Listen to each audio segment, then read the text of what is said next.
Your dials here on 99.5 in Accra, 98.5 in Kumasi, 100.3 Cape Coast, and 99.7 in Tamale. My name is Wilberforce Asare. Let me welcome you to today's edition of The Forum. The Forum is your weekend political and current affairs show. We bring positive minds to this program. We bring their perspectives to issues of national interest. And it is our anticipation that we will leave you more informed than you probably were when this program started. Today is not going to be an exception. I have a dream team joining me for today's discussions, and I'm excited about the opportunity to bring to you the forum this morning. Now, again, before we settle down and talk about our topics and issues for discussion, I have chanced on some 3 newspapers from the stands this morning, and I will quickly go through them. And then after that, I'll introduce my guests and we'll begin our conversations.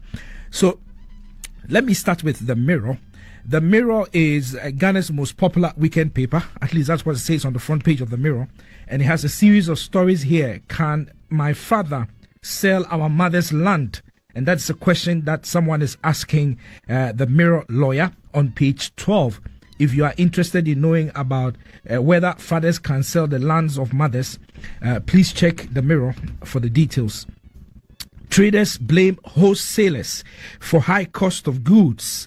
And the story says that despite appreciation of cedi, and so there's widespread information around that prices are rising astronomically in the country.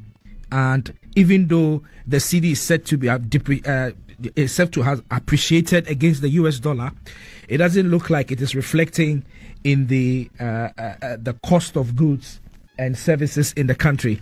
So yes, that is a story that is on page 3 of The Mirror. And if you grab a copy of The Mirror, you should be able to see the details of that story. Supporting stroke patients through art, the efforts of Dr. Kwesi Ankra. Stories on page 10 of The Mirror.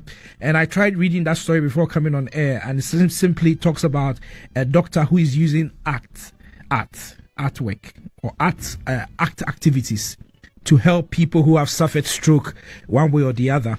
And so yes, the details of that story is on page 10 of The Mirror. And if you grab a copy of The Mirror, you should be able to get those details there. Quickly, let me go to The Spectator. The Spectator is your weekend companion. And the Spectator also has a series of stories here. It says that Efia Eyiwa out with Testify. And that's a story on page 14 of The Spectator. Good nutrition leads to healthier families. That is also another story captured here. And perhaps the big story on the front page of The Spectator, penile implant, cure for erectile dysfunction. Stories on page 3 of The Spectator. I tried reading that story as well. Quite interesting details there being provided by a consultant urologist, Dr. Samuel Amama. He says that 50% of men aged 40 to 70 were affected by erectile dysfunction in varying degrees. He describes erectile dysfunction as, or he refers to it as impotence, as the persistent inability to achieve or maintain an erection suffered for sexual intercourse. Okay, or sufficient for sexual intercourse, I should say. All right, so that is The Spectator. If you grab a copy of it, you should see all those stories about particularly penile implant cure for erectile dysfunction. If you need any help, you could get it there. All right, so Daily Graphic is my last paper, and this is the weekend special. So 3 stories, one very sad story. Let me start with this one. So security agencies donate 1 million Ghana cedis to Mahama Cares. And I've seen pictures of the Inspector General of Police presenting a check to the president at the Jubilee House of this in the course of this week. And so the security agencies find a need to contribute to Mahama Cares. So yes, that is the story. It's on page 5 of the Daily Graphic. If you get a copy, you see the details there. Enforcement agencies destroy $350 million seized cocaine. And story is on page 27 of the Daily Graphic. I find that story worth reviewing. And quickly, let me go to page 27 of the Daily Graphic. Page 27 of the Daily Graphic says that a haul of cocaine, 3,319.66 kilograms, which is equivalent to 3.3 tons, has been destroyed at Bundase in the Greater Accra region. The banned narcotics worth over $350 million was intercepted and seized while being transported to Accra. The drug had been concealed in sacks, bags, and cunningly hidden in heaps of sand in a tipper truck to evade detection. But the National Intelligence Bureau intercepted the illicit drugs at Peidu Junction in Cape Coast earlier this year. So yes, this is a story that Asaase Radio actually talked about and broke, I believe. And interestingly, the security agencies have destroyed the cocaine. I know that there are some persons who are standing trial for this particular cocaine bust in the country, and the destroying alone might not be enough. They need to be prosecuted and brought to book. So yes, that is the Daily Graphic. And the sad story on the front page of the Daily Graphic this morning: Queen Mother killed at naming ceremony. And stories by Emmanuel Boni. This naming ceremony took place in a suburb in an area called Gbawe Zero. It's a suburb in Accra, and this Queen Mother was attending the naming ceremony, and gunmen stormed the place and shot her and shot another person. That person did not die, but receiving treatment at the University of Ghana Medical Center as we speak. So yes, the Queen Mother who has passed, her stool name is giving us Na Ayinafo the First in Pampaso or Pampase, a community of the Accra Nsawam Road. So the police have since confirmed the incident, saying that investigations into the matter were ongoing.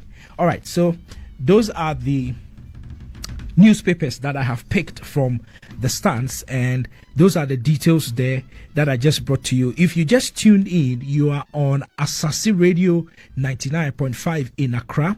Asaase Radio is also live in Kumasi on 98.5. In Cape Coast is 100.3, and in Tamale it is Asaase 99.7. My name is Wilberforce Asare, and you are on The Forum.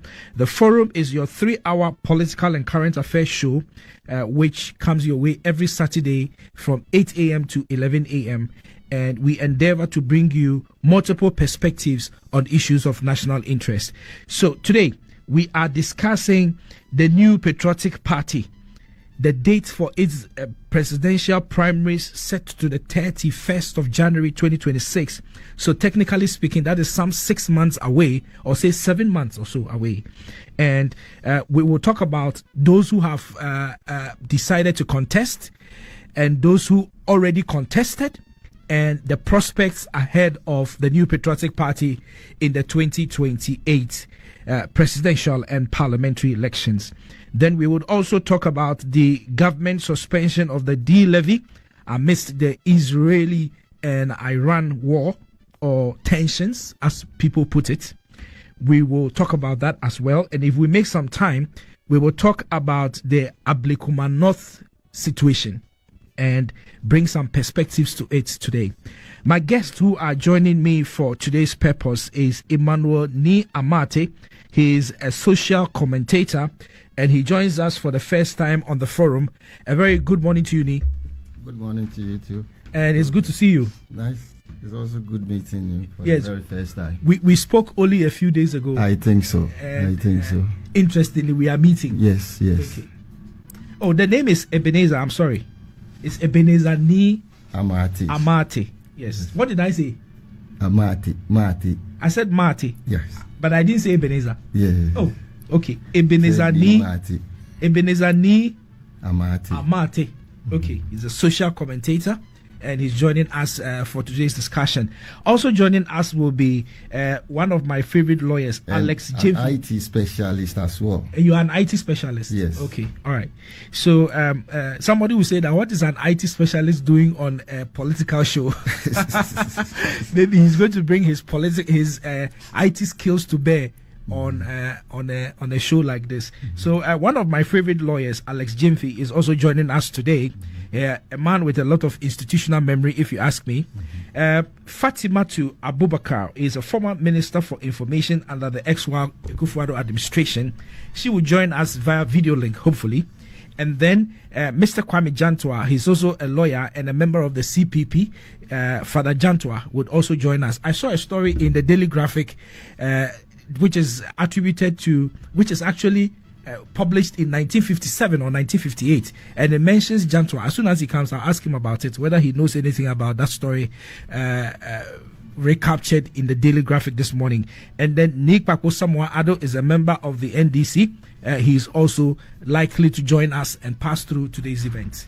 All right, so Nii, I believe that you follow the political space a whole lot. Mm-hmm. In the New Patriotic Party, the former flag bearer, who is also a former vice president, was elected with a margin of what I think 62 or 63%. Yes. In their last primaries. Primaries, yes. He contested the main elections and lost. And from all indications, the party has done an assessment of why it lost and has come up with cogent reasons why the party lost. The former flag bearer believes that he still stands a chance in 2028 and so has expressed interest, obviously, to rerun and to stand in the 31st of January 2026 primaries. However, there seem to be several persons who are coming up who are potential competitors. So far, we know about Kennedy Japan. We know of Brian Champon. We know of Yao Educhum. Yao Educhum was a former Minister for Education. Brian Champon, former Minister for Agriculture. And Asinfosu MP. Asinfosu, former MP, Kennedy Japan. I want your initial thoughts about what is happening in the MPP and whether or not you think the entire party should be rallying around Dr. Bawumia instead of competing with him ahead of the next election. Okay, thank you very much. And let me say a very good morning to our cherished listeners and my condolences to the Hagan family. Mike Hagan. Yes. The broadcaster. Oh, yes. He passed away. He's my boss. Okay. I work at Provident Insurance, which he happens to be a shareholder of Provident. I think most people don't know Mike Hagan happens to be a shareholder of Provident Insurance. So Mike Hagan was I'm trying to recollect, apart from broadcasting, was he also into politics? Yes, he was into politics. He was with the CPP. The CPP, yes. And he moved to PPP. Yeah, so he once became a presidential candidate? No. Okay, no. All right, okay. So I send my condolences to the family. Currently, is there with one survivor in terms of the shareholding of Provident Insurance, which is Mr. Wilson Terry. I will say, my boss, God is in control, and he will see you through these difficult times. Thank you, and let me quickly jump to the question you submitted on the floor. I think it's very good in the space of politics for Bawumia, former Vice President Bawumia, to have a competitors to compete with him. Other than that, we are not practicing the democracy we are saying we are practicing. We all know when the last presidential primaries of MPP took place and people were saying former President Nana Addo Dankwa has given all his support to Dr. Bawumia. So I think this time around, for us to get a true and a fair picture of the game, former President Nana Addo is out of the game. Let's see how it will go. We all know Bawumia was the leading figure in terms of the numbers. Akumpreko, Kennedy Japan happens to be the second on the table. There are new faces coming on board, which my former boss, Brian Achampon, have declared his intention of contesting, which I think is a very laudable idea. Education Minister, I heard, former Education Minister, I also heard, he also made a statement on one of the radio stations that he's consulting with certain people who have contacted him to contest. He's a very nice gentleman. I like the enthusiasm and the delivery in respect to the education sector. You could see when Aruna Idrisu was appointed as Minister of Education, he also applauded him for the hard effort or the good job he has also done in the ministry.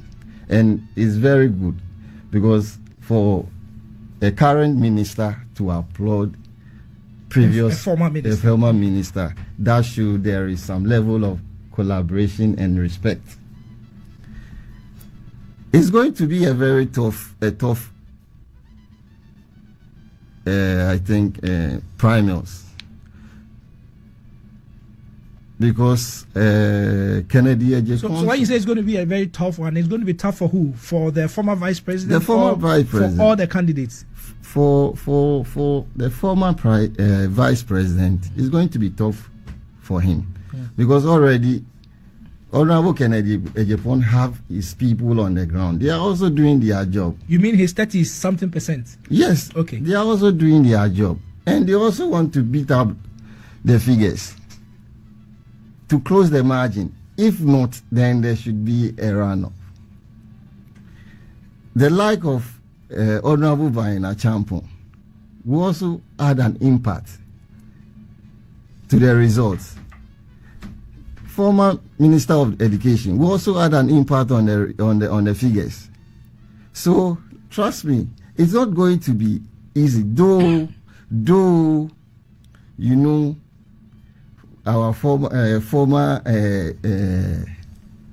General Secretary, what's the name? MPP General Secretary, who just passed away,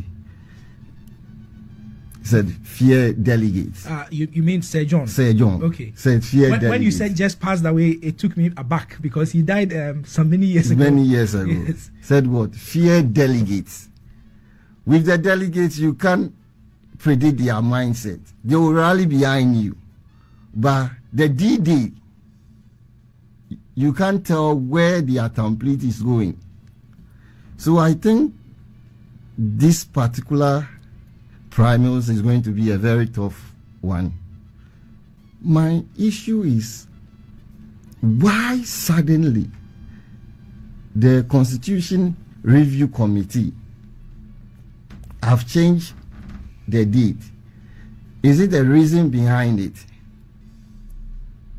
You mean the change in the date, as in when they are having the primaries? When they are having the primaries. Okay. Because we just had the election, 2024 election. New president have been sworn in.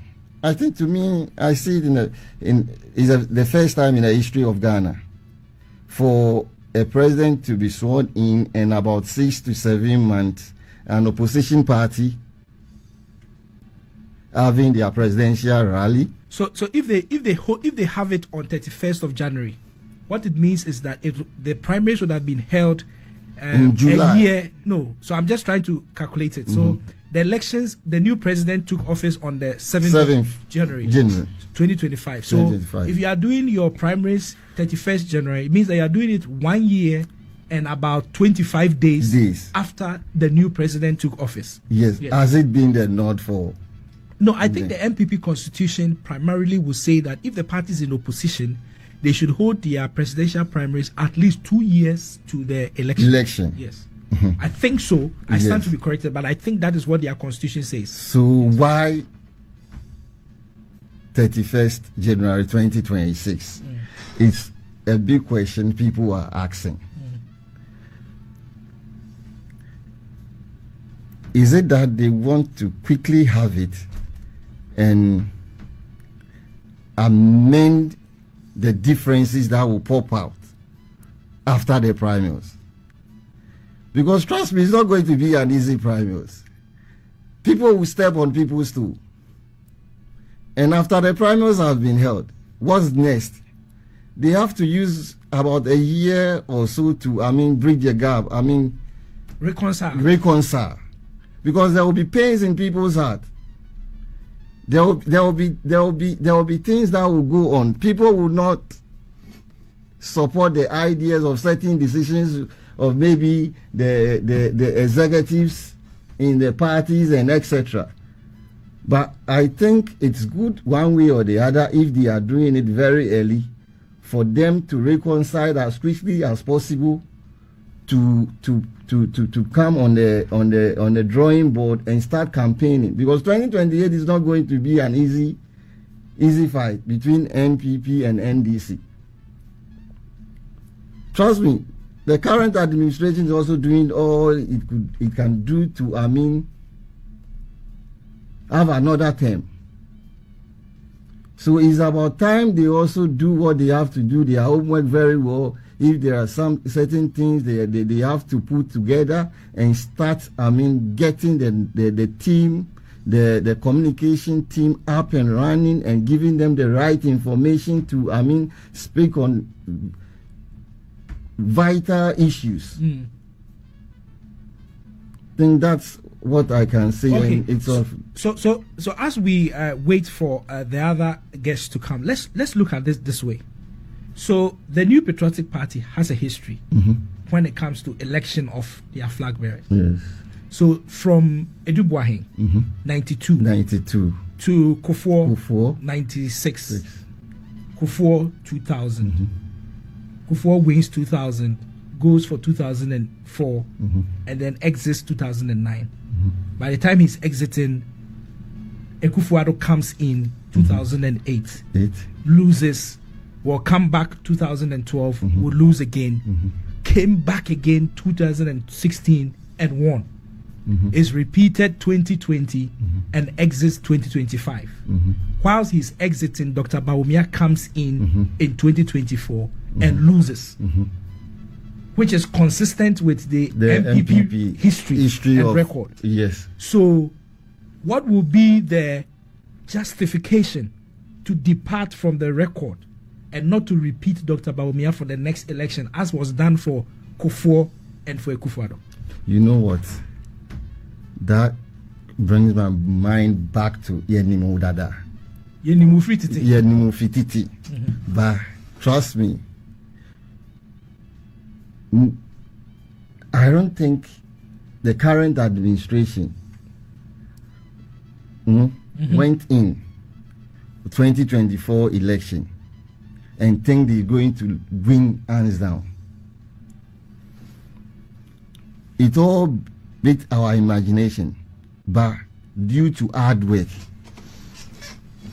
But with the current issue at hand in respect to MPP, we all know, myself and you all know, the hula baloos that went on during their last primaries, which former Vice President Bawumia was elected into office, which people was complaining a lot that they did not get. Some of the flag bearers were complaining they did not have one-on-one time to also meet with some of the delegates and etc. They were camping certain places and etc. We all heard of it.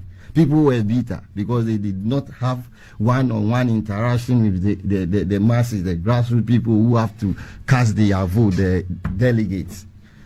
This time around, if a fair neutral ground is given to all the presidential aspirants to talk to delegates one after the other, they move to constituency to constituency. Let me tell you, the game can be different. The game can be different. Trust me, the game can be different altogether. And you know, my former boss, Honorable Brian Achampo, did set up a committee to also see his appearance, whether he has the crowd or not. The same way I think other candidates are also doing to test the waters to see whether they have the ground solid to come on board or not.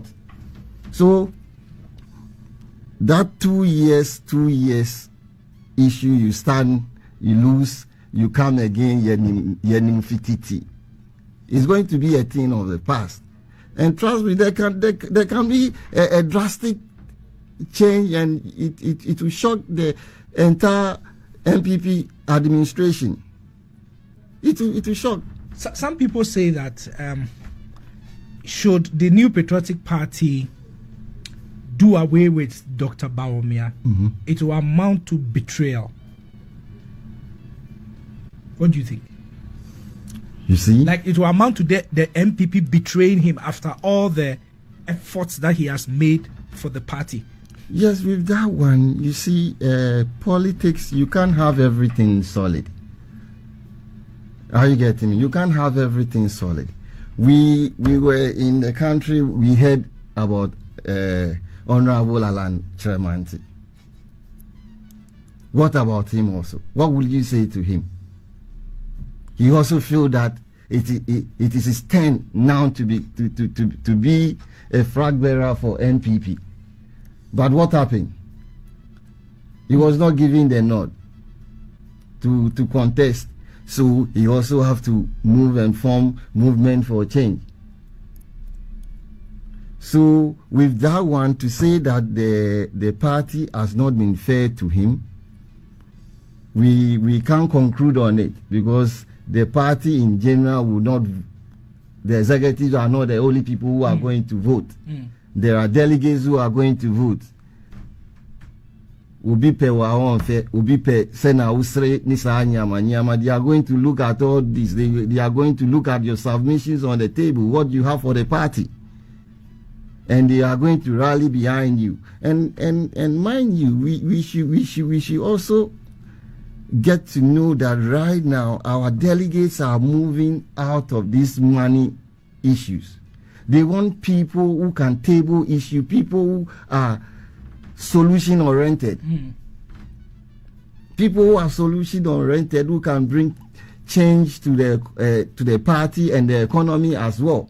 Mind you, if you are being voted as a presidential flag bearer on a particular ticket, and maybe you have the nod to contest as a president, and you become the president, you should know that now you are not for only the party, you are for all.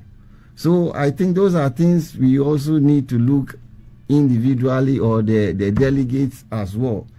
And that's what I think they will be looking at, because they are ready for the change. Okay, so quite interesting, if you ask me, and I'm just trying to fish out the MPP's constitution and to get the full representation of what it does in presidential primaries when the party is not in power as it stands today. So Article 13 of the New Patriotic Party's constitution says that it's entitled Election of the Presidential Candidate. The election of the party's presidential candidate shall be held not later than 24 months from the date of the national elections. The date and venue for the election shall be decided by the National Council, provided, however, that the National Council may, on appropriate occasions, vary the date. Not later than 6 months prior to the holding of the elections, the General Secretary shall give notice inviting applicants from applications from members for nomination as the party's candidate to contest for the office of President of the Republic. The notice shall be displayed in a conspicuous place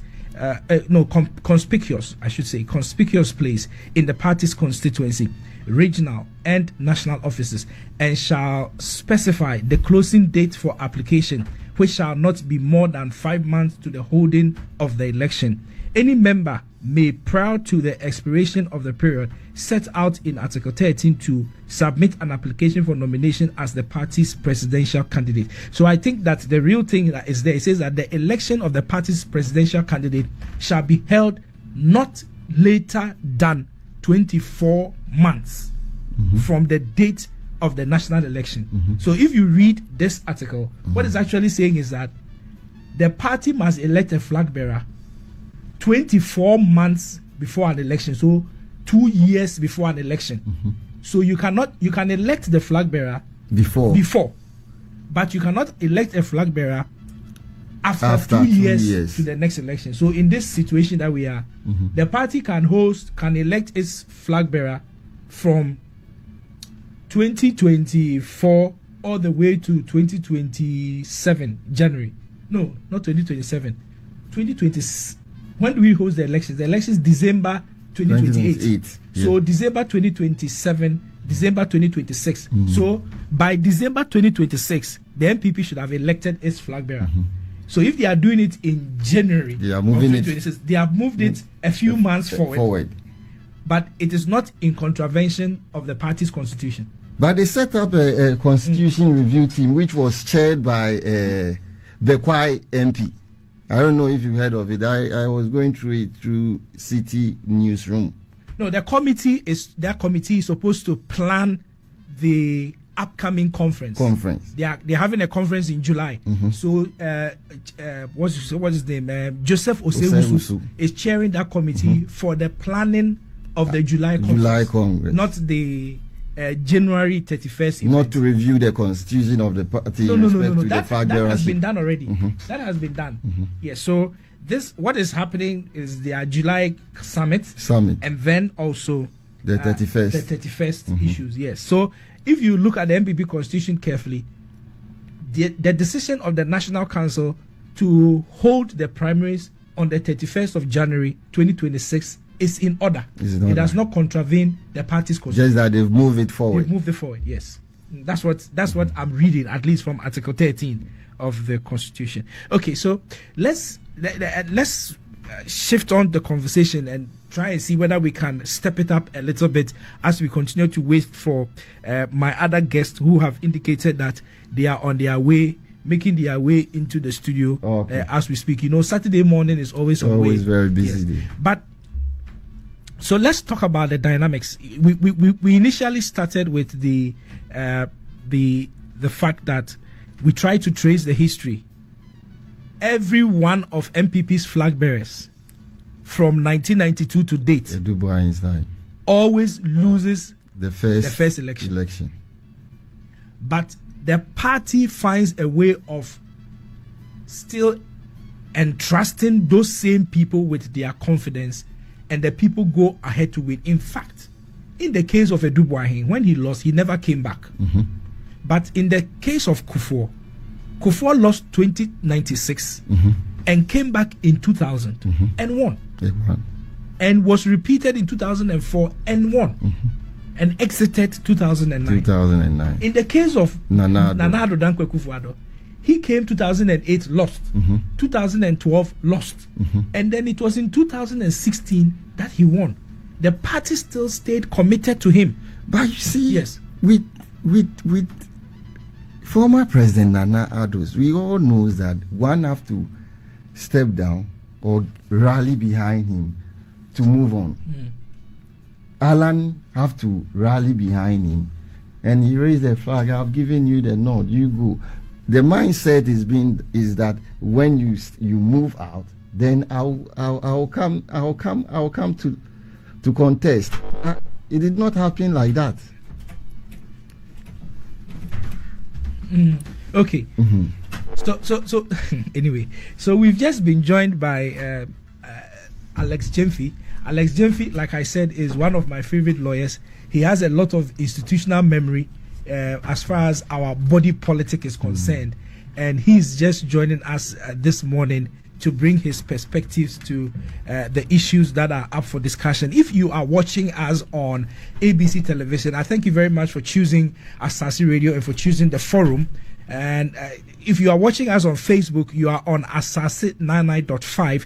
Thank you for choosing Asaase Radio on Facebook. If you send us your thoughts on the issues we are discussing, we should be able to read them and to bring in. I'm seeing Jimmy Ebo Grant, who is saying Tadi. Okay, so Jimmy, I've mentioned Takrade. Thank you for Takrade also joining us and for watching and for listening to the forum. I thank you very much. There is Kweku Mark, who says that he is not able to see, hear our online stream. Kweku are here by now. It's been sorted out. There's Kojo, who says that he's watching us from Tema Community 2. Thank you very much, Kojo, for joining us. Send your thoughts. And then there's Nana Gezi, who says that forum Wasa Ekropon. So we have people listening to us across the length and breadth of the country. Mr. Gyamfi, good morning and welcome. Good morning, my brother. Thank you. Thanks for having me. Oh, sorry, your microphone was off. Let's do it again. Thank you very much, and thanks for having me. Okay, so we started our conversation today about the New Patriotic Party. It is a party that I'm told you love. Is that correct? Oh, yes, my mother was a UP activist. My father was a CPP, a soldier. My grandfather went into exile. Sometimes people talk too much if they are the only people whose parents suffered for this tradition. And sometimes when I hear them, I say, you don't know. You have probably not found out what the fact is. My grandfather had to run away for and lost his entire fortune. He died. What's his name? Opehi Kwabena Mensa. Okay. He lost in the 1950s. He was an established businessman. But when the rivalry heated up, he had to run away, leave my mother and the children away for 4.5 years. It was 1960 before he could come home. And by association with founding fathers of the party, Stephen Okreku, B.J. Darucha, Nanadu Asabre, Kojo Banredu is my uncle. Mm. The former minister? Yes, okay. yes, my uncle. The late former minister of finance. And our interaction with many, I've met virtually everybody who matters in MBB. When we were 1992, when we were students, I was in training college. With the people, sometimes they would send letters to go and give it to Daruja. That's how I got to know Daruja's chambers. And if I've had an encounter with people like Stephen Okreku, Daruja, and you watch the kind of UP politics they are doing now, you ask yourself whether people actually know what the tradition is. But for those who have not, they should go and read Mr. Dr. Kwame Jantuah's book, The Founding of the UP Tradition. And I think it is something that the leaders of the party have failed to inculcate that culture in the coming generation. That's how we find ourselves in the embarrassing situation we are in. It is something that the party ought to do something about it. The party had thought of establishing a school, and I think they need to grow people to understand where the party has come from. Are you talking about the Patriotic Institute? The Patriotic Institute. I don't know whether it has been established. It should be established. Yes.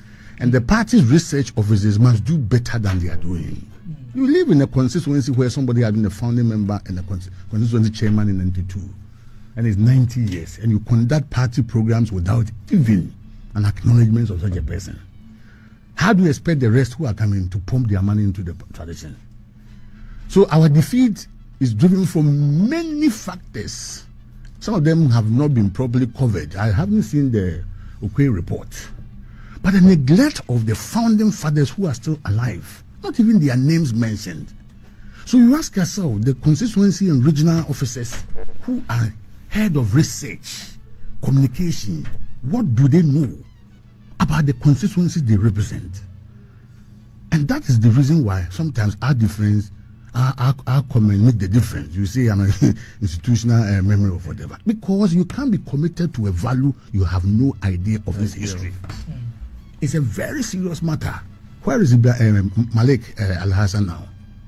And who has ever bothered to find out and to visit him? Malik Al-Hassan, the man who held the Yendi seats.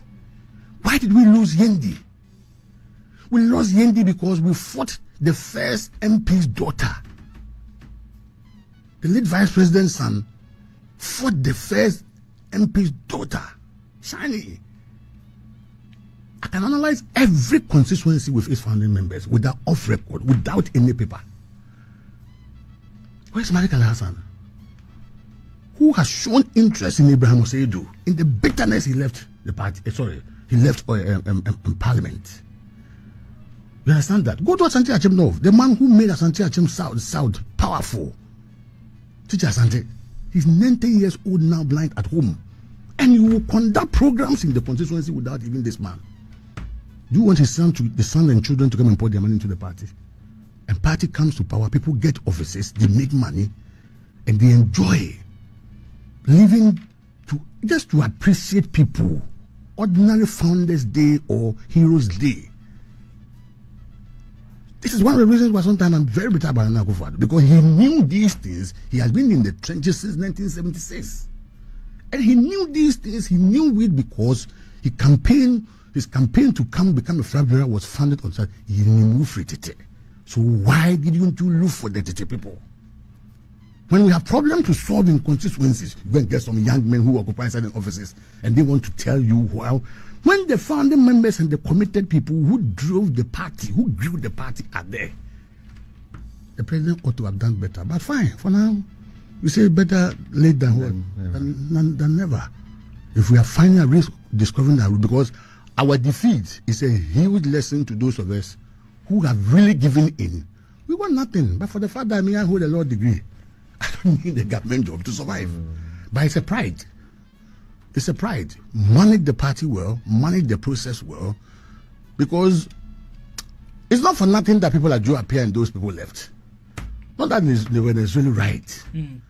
But they felt bitter about, because if you had gone to prison, Ghana prison in the 60s and the PDA, or if you had to run away and leave your wife and children behind, read and find out. And Mijaba, Utiko's father. Okay, so Mr. Gyamfi, you mentioned Alhaji Malik, right? Yes. He's a former interior minister. Yes. He's not been well yes. for some time. How many people have visited him? Okay. I remember that was under President Kufuor. Was it under President Kufuor? Yes, under President Kufuor. Yes. Malik was a great man. Malik, Alhaji, there was Alhaji from Tamale, Andani Moro. There were 4 or 5 people. Malik, Andani Moro, Lieutenant General Joshua Hamidu, and I think 2 other people. Very committed people. Mustafa Idris. Unfortunately, General Hamidu and Mustafa had passed on. I think even Andani Moro too has passed on. These were people who really worked hard, who really gave their lives. And so, you see, we must go back to rediscover the traditions, because every political party has its own tradition. Ours is a conservative party. A conservative party that Darocha will tell you rewards what? Commitment and performance. And when we saw reward was not being demonstrated, I can mention people who got these chief executives. And I didn't understand the basis by which His Excellency the former president appointed. The woman who was at the Medina, the chief executive, that woman sitting there. 8 years, this woman was a world disaster to our party's future. Yet this woman was maintained for 8 years. For what reason? I don't know. Except the consideration that it's a political appointment. So we made a lot of mistakes. I heard Gadi complaining that we are blaming the president alone. I'm sitting on his radio. I differ with you. How can you blame the president when things were not going well? We complain and didn't listen. Is the Kumasi people what they want is Prempeh International Airport. When the central market is hanging in the city hall. Now I catch them and say you are building an international airport. It's a misplacement of priority for the stronghold. When the people didn't go, what happened? If Ashanti Union alone had gone to vote, we would have won this lesson. Okay. So how can you lose Sunyani East, Sunyani West? How can you lose Doma Municipal? Equiapem South, Eburi here, Upper West, Asamankese. I don't know whether we maintain that seat. And what were the underpinning factors?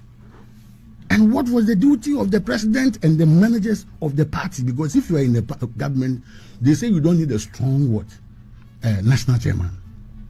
So we need to do things better than the report. I have not seen the report anyway. But I'm saying that in my rally's position, I went round and came back and told my friend at Amufa, our man from Amufa will lose the seat. I have to get only one. He said, well, what are you saying? I said, mark my words.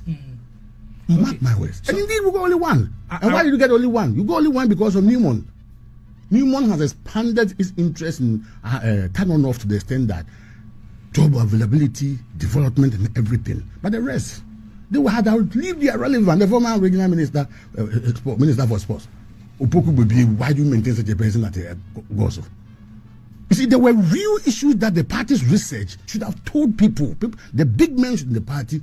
Those days, I will tell you in your face, my friend, you can't pass the test. So just agree and wait for your time. Why would people continue in office for 3 terms and they still want to go? in spite of every good thing he did in Domandinko, he had living relevance. So when you want to reorganize the party and to go back to primaries and those things, these are factors that when the people go around, they must consider. And in considering these factors, they must also engage to the people where you need to be candid, you be candid. We're wrong here. Let's see how we patch ourselves. Good, improved communication. Not to be attacking ourselves and be hitting ourselves in public.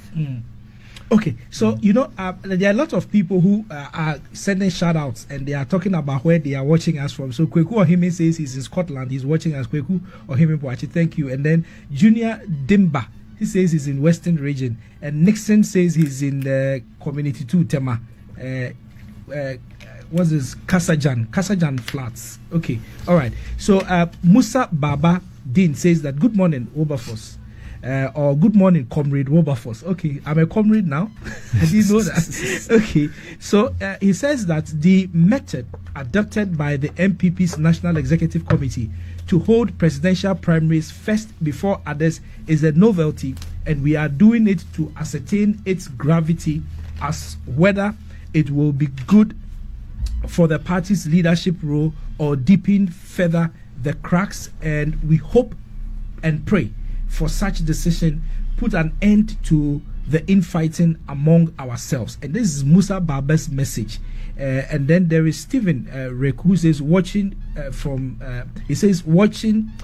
waiting to hear from Mr. Gyamfi, full of wisdom. Okay, yes, Mr. Gyamfi is here. Yeah, he has already spoken. But Mr. Gyamfi, I'll come to you, Eben.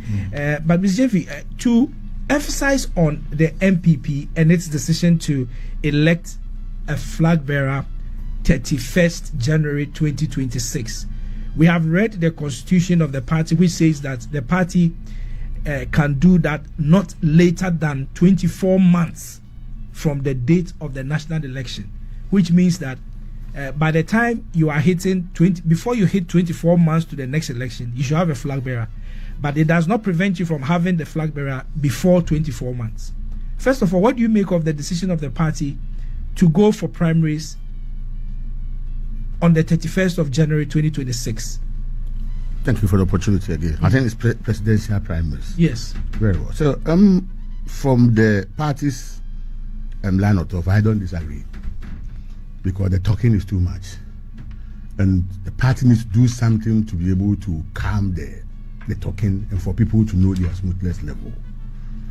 You see, one particular challenge with the MPP is that we are a party of egos.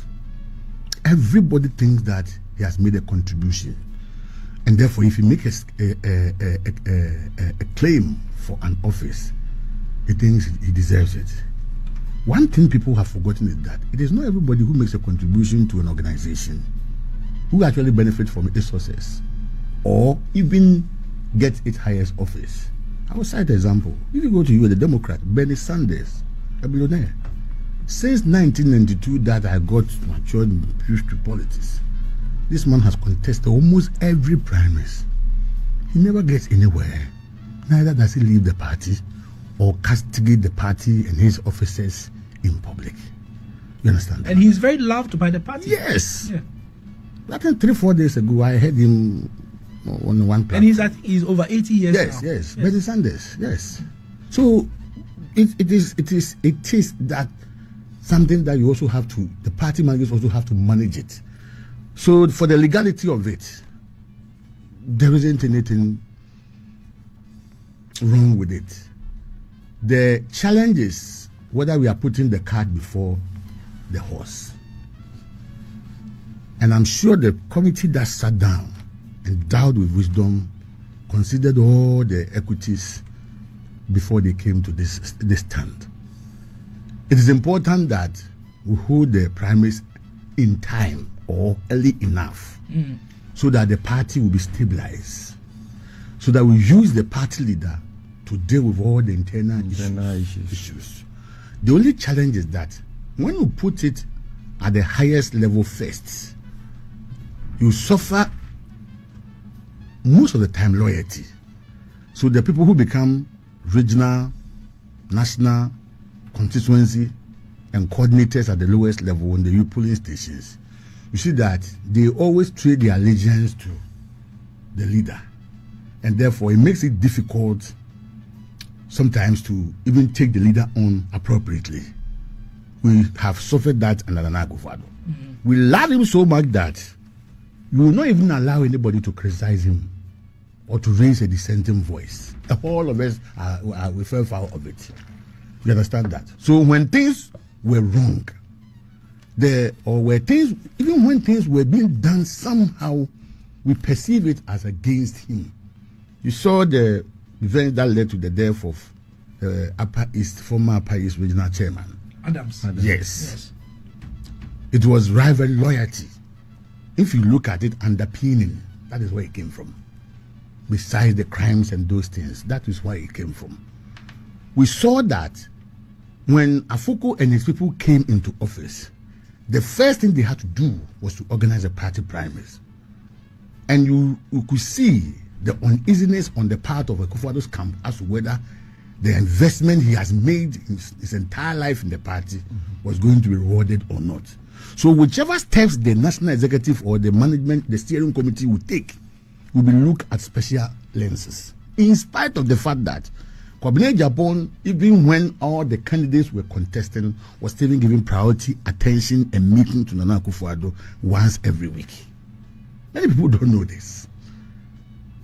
So, if you look at that time with the rivalry, it was a challenge. But I think for those who sat down, I don't know what went the news and the briefings they had from the grassroots. But as a disciplined party member, I cannot criticize it. I'll go along with it. Only that the managers will manage it to perfection. You see, when you succeed, your inadequacies are ignored.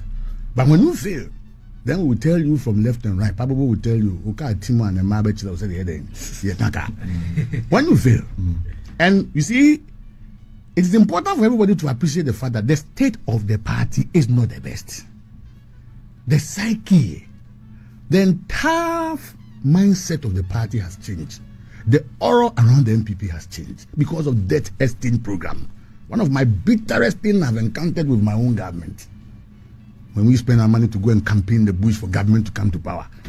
And then when we have invested our money in government bonds, the economy is money to the extent that we lose our investment.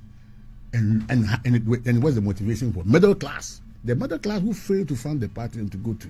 Because they lost all their entire money under the debt estate program. I don't know what consideration went into that debt estate program. It's one of the mistakes that the government made.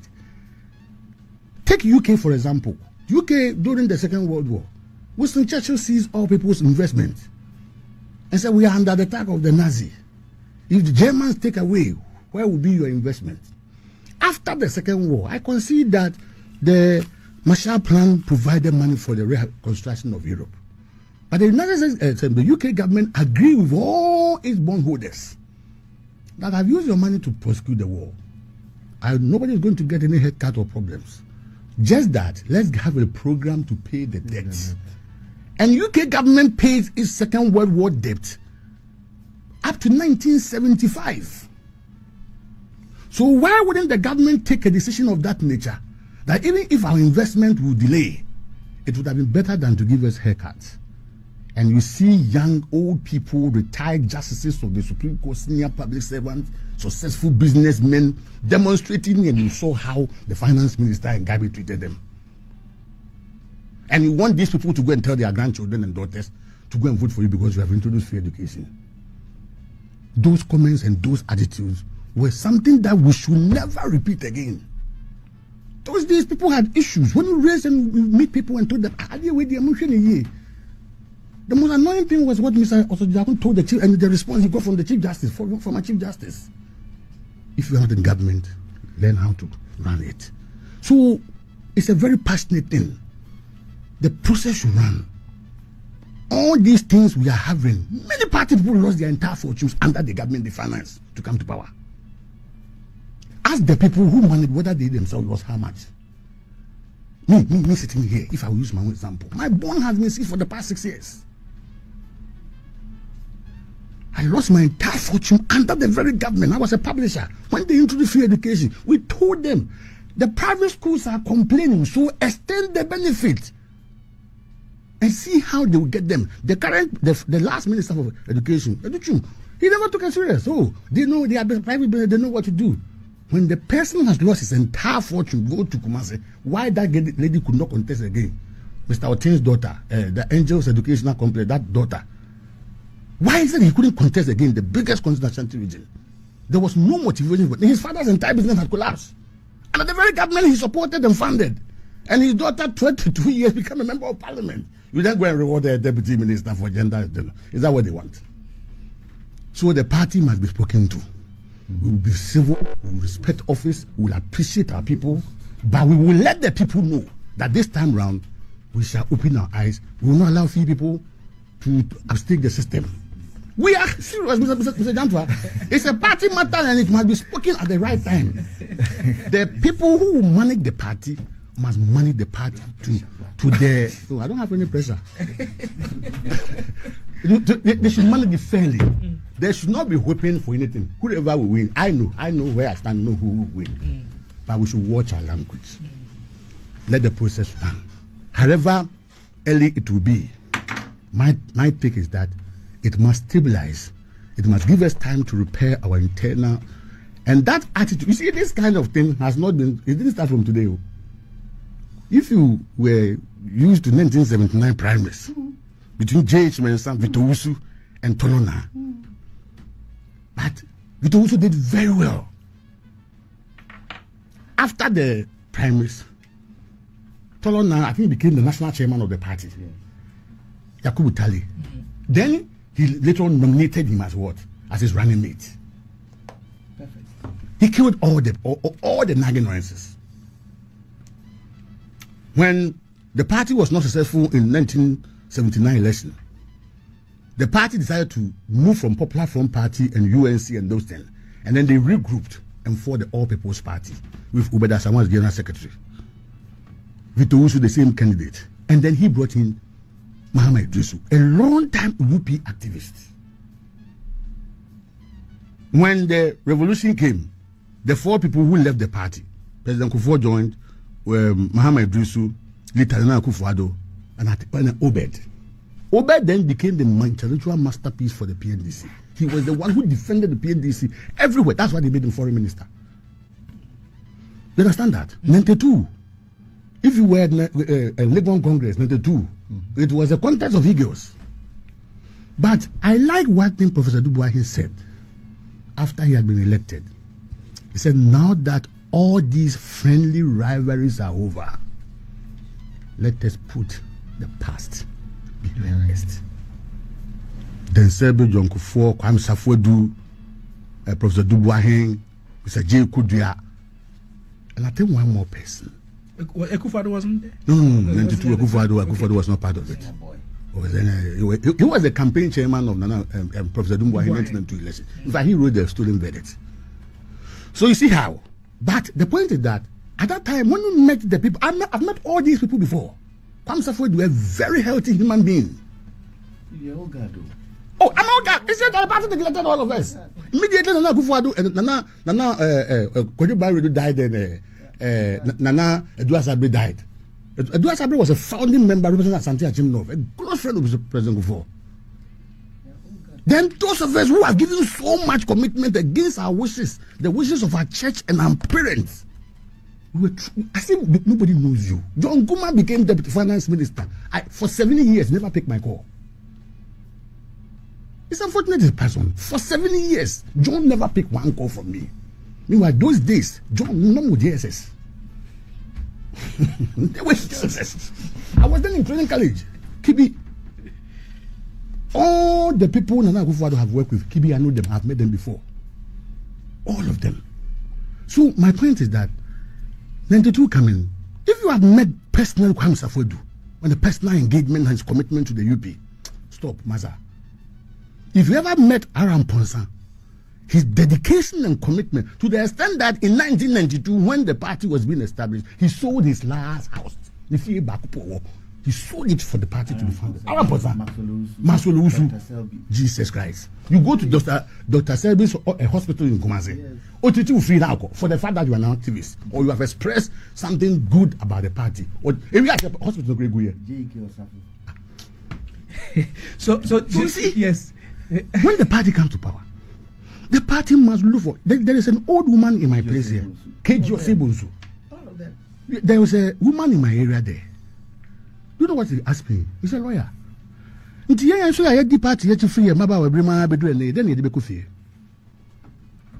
woman needs only 4,000 cedis to resolve her business. I give her 2,000. In my government appointee as some requirement.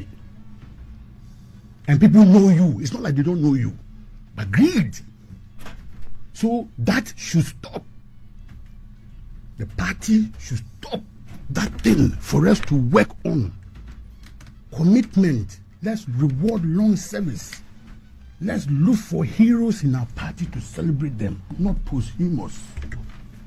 In politics, we get our benefit here. We don't get it in heaven. We get it here.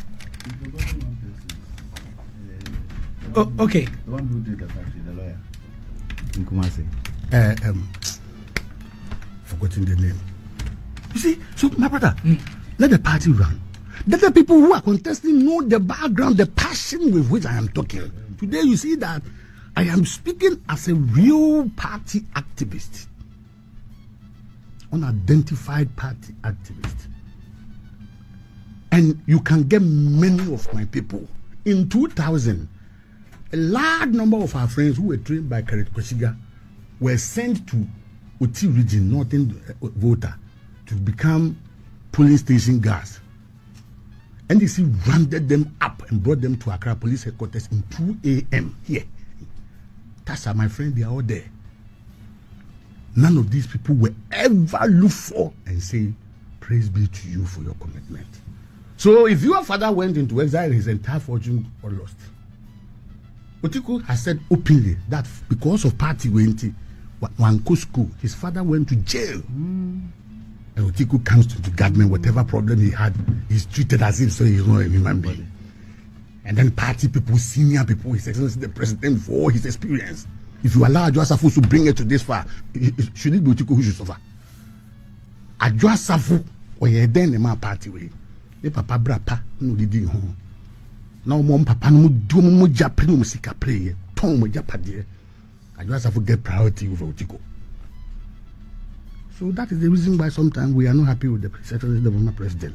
We appreciate him, respect him, but we will tell the story for the rest to learn. We will not make that mistake that we give them so much respect that we couldn't talk so much about it.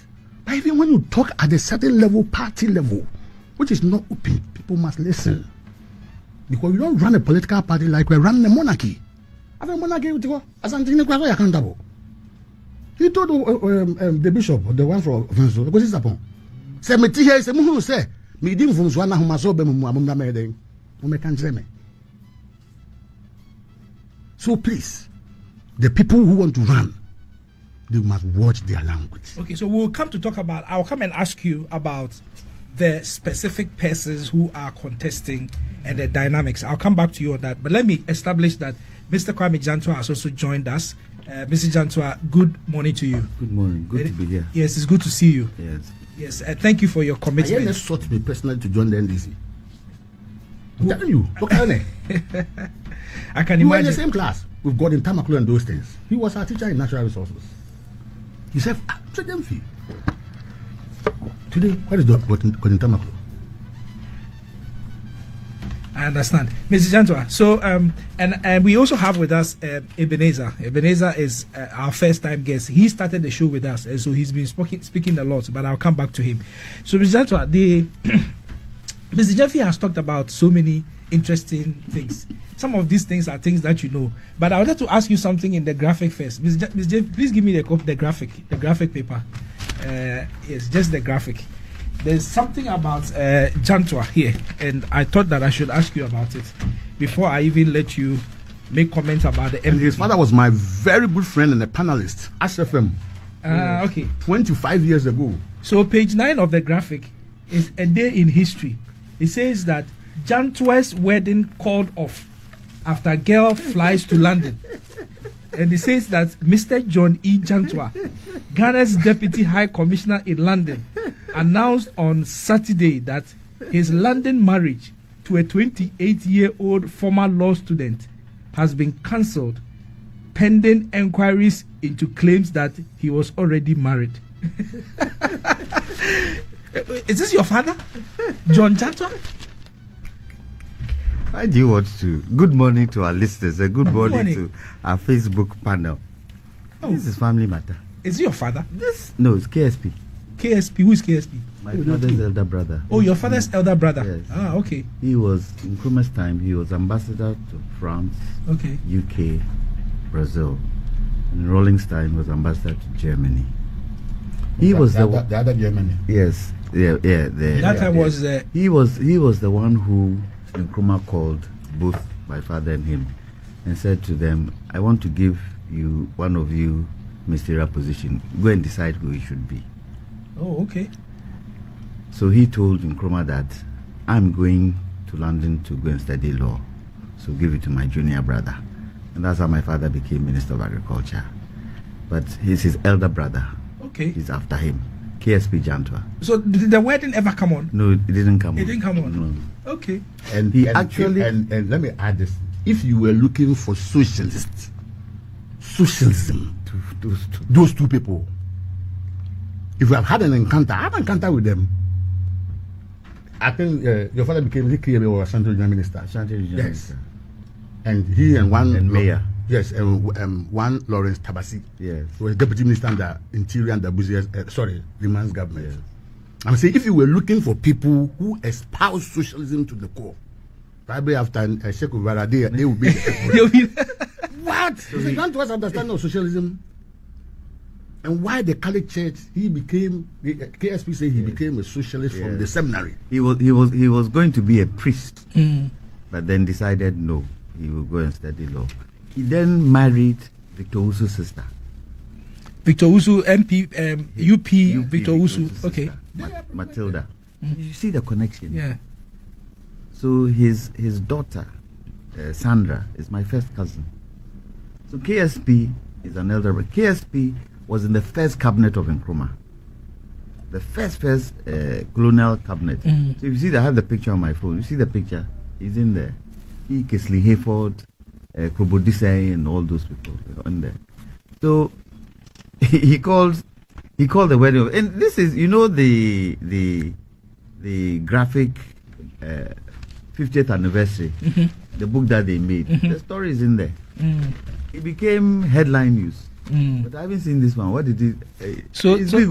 Yeah, it's very big, and it says that, and it actually brought the picture of the lady, Tyra Jacobson. Yes, that was her name. Yes. Tyra Jacobson, and so yes, when I saw it, I felt that. And this was published in. This was published Monday, 23rd June, 1958. Yes. So that's more like almost several years. It's almost the anniversary. So next 23rd is 2 days from now. So that's Monday. Yes. And you know why? And interestingly, it's also Monday. I was 1 year old. You know why he was given such a prominence? Treason from Joapia. Joapia had gone to marry Auntie Peggy. UK. Peggy. Auntie Peggy. Okay. The UK Exchequer's daughter. Yes, daughter. The finance minister of UK. Who was related to the Queen. And Auntie Peggy had to leave UK to come and live in Ghana. Even after Joapia's death in 1990, the woman stayed here until she died in 2004. So when they introduced him to Prince Philip, who is this man wearing a blanket?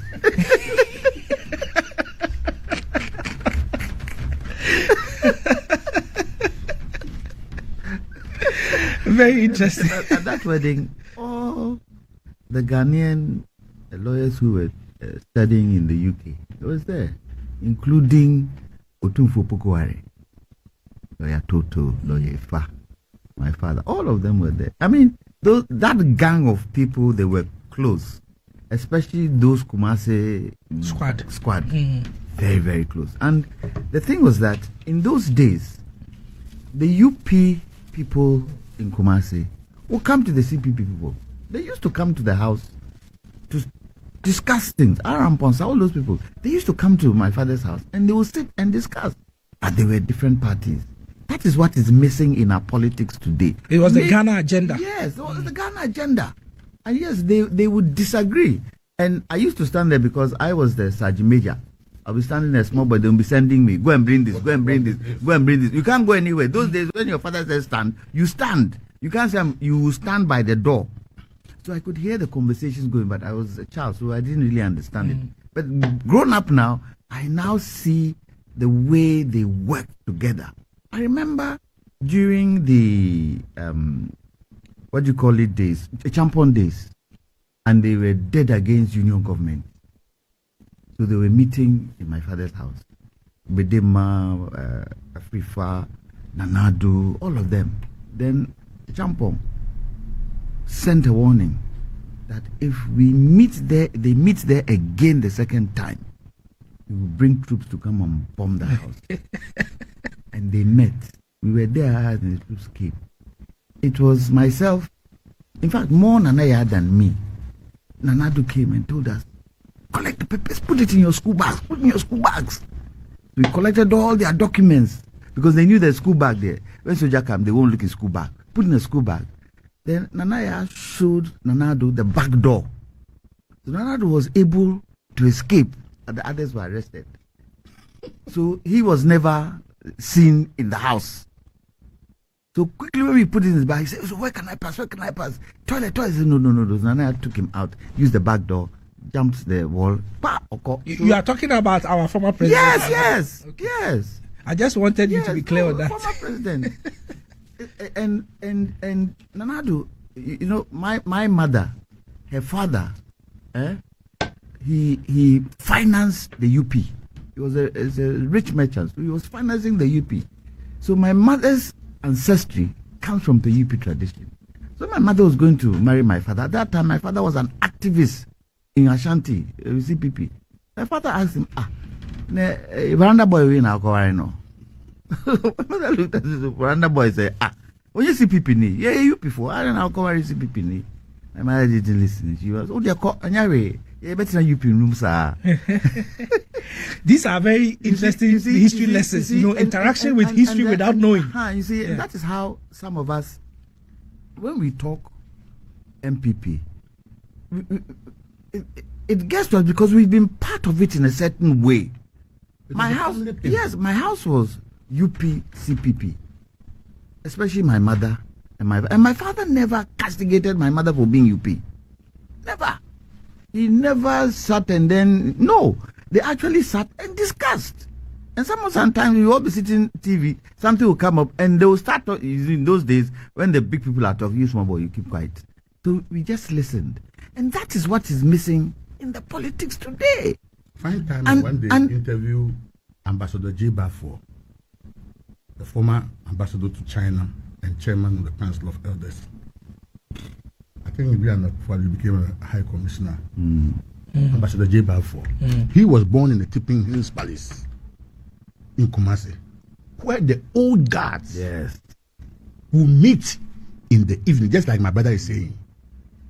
And he was the youngest boy then around the old men who you'll be sending around. Go, Kofre Webra. Those days there was no telephone. Kwasuka, Kofre Webra, Kache Papa saying, and find time and talk to Ambassador J. Balfour on this planet, and you will see the revelation and sacrifices. That man was a lecturer at the University of Ghana. He had to go into exile for almost 30 years. Today, his son is the MP for Mensia South. Dr. The lawyer. Yes. Balfour. Yes. Okay. Yes. I know the man's house. You see the antecedents. So you see, there was a gentleman. What did you say his name again is? Ambassador J. Balfour. Oh, okay, yes. Because Nana Balfour is my very good friend. I didn't know his father. Who asked me? And SKB Asante. You go and sit with him. He would tell you what happened with regards to the old CPP UP tradition and how they lived. You see, and that is why we are losing. Today somebody said to me, Kwame, why is it that nowadays all the old architecture buildings that we have, we are breaking it down and we are building boxes? We are losing our history. Why is it so?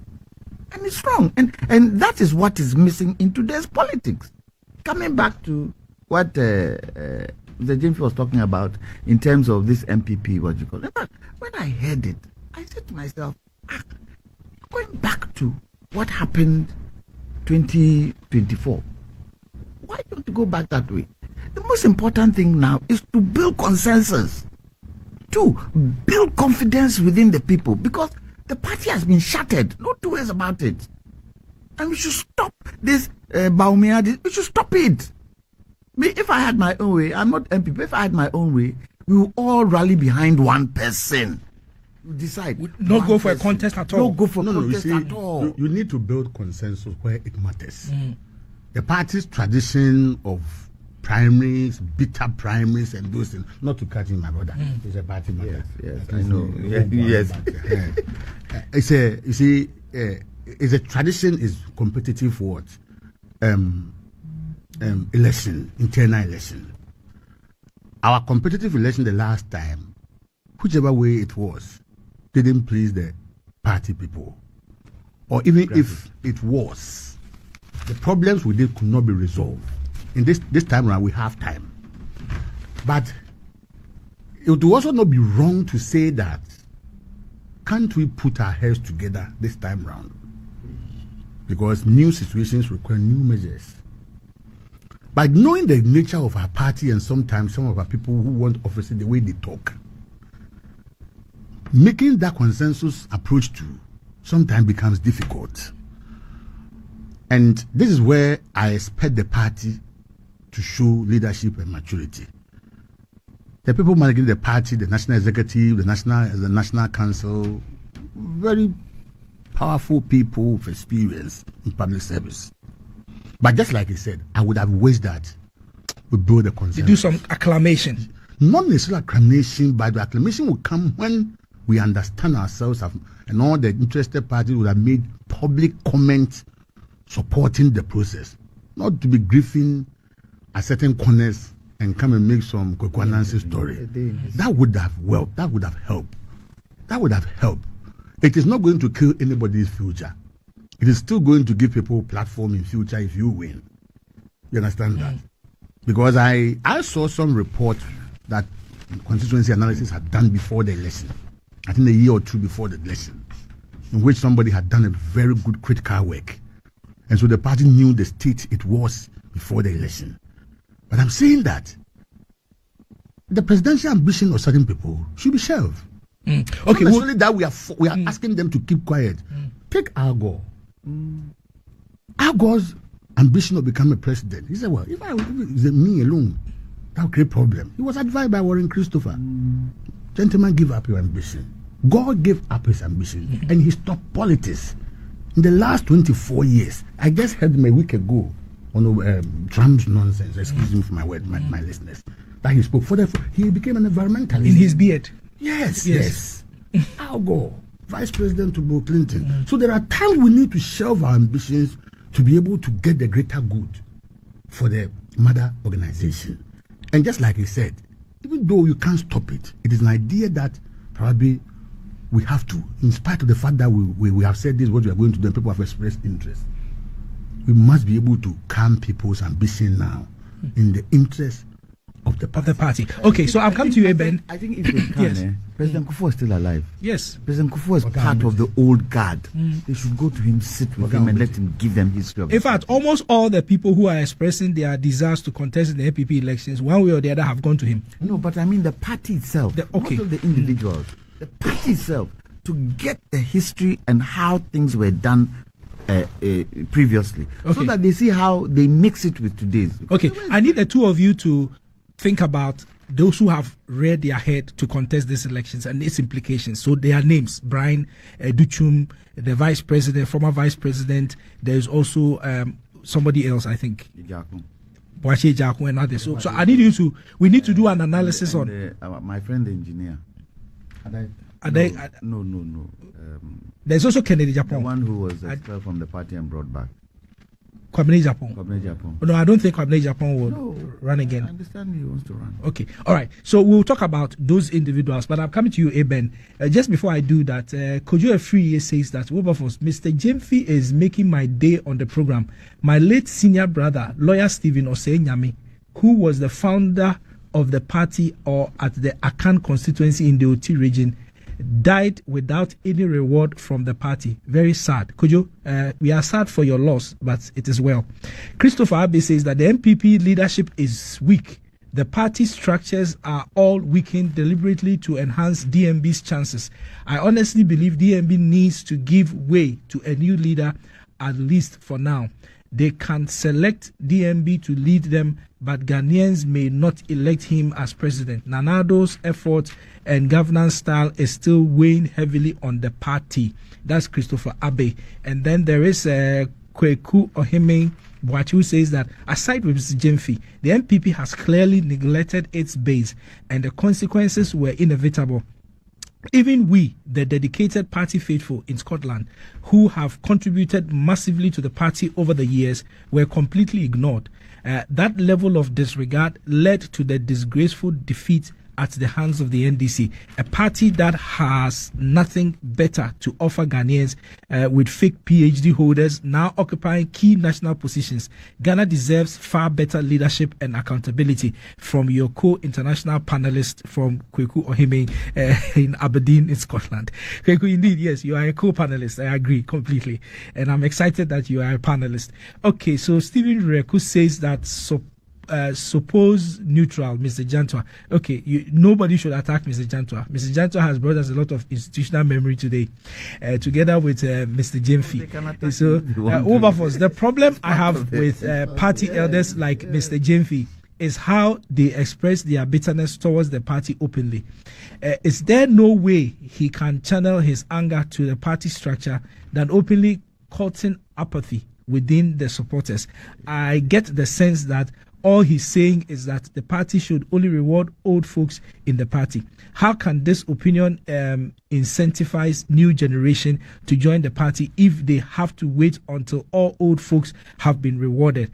I am really sorry to let him know this attitude makes the party not attractive to this generation. So Asante is talking about a generational gap, and then he says that this idea that everyone who joins MPP new should join the queue and be singing praises and worship the old folks and their children.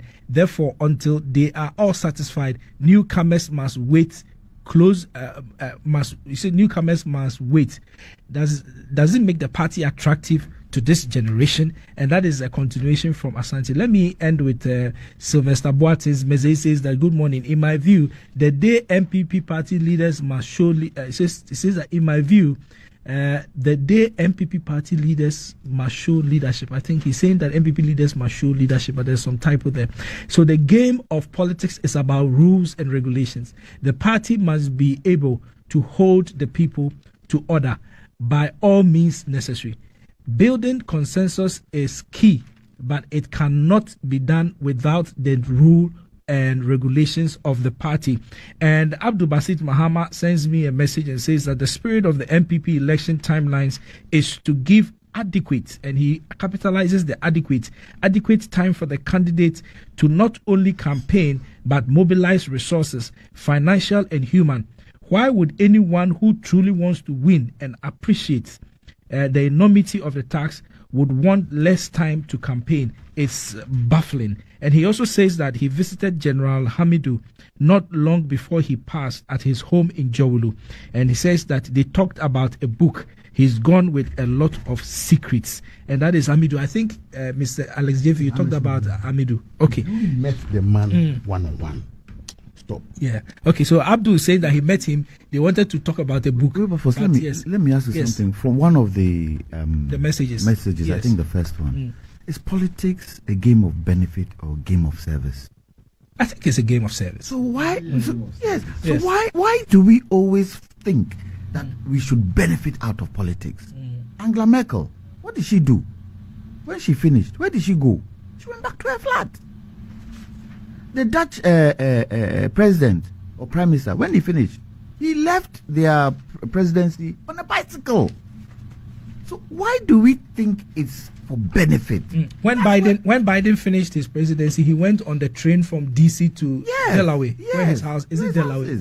It's Delaware. Yes. Why should we see it as benefit?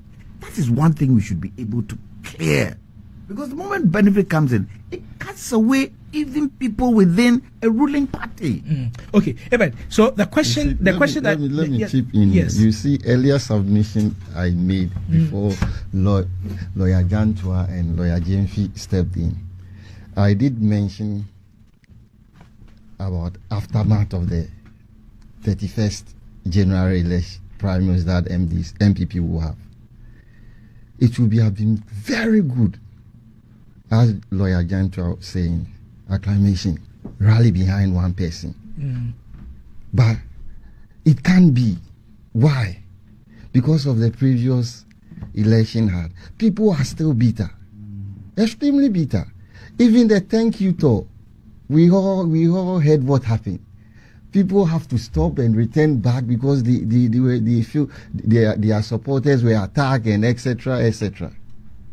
So I think this time around, if the MPP party would play a fair game, as I said, equal opportunity will be given to all the candidates. They won't hide the candidates elsewhere and be sharing, as we had previously, distributing money for them to go and vote for a certain person. If it can stop and they will give equal opportunity, trust me, the figures will not be the same.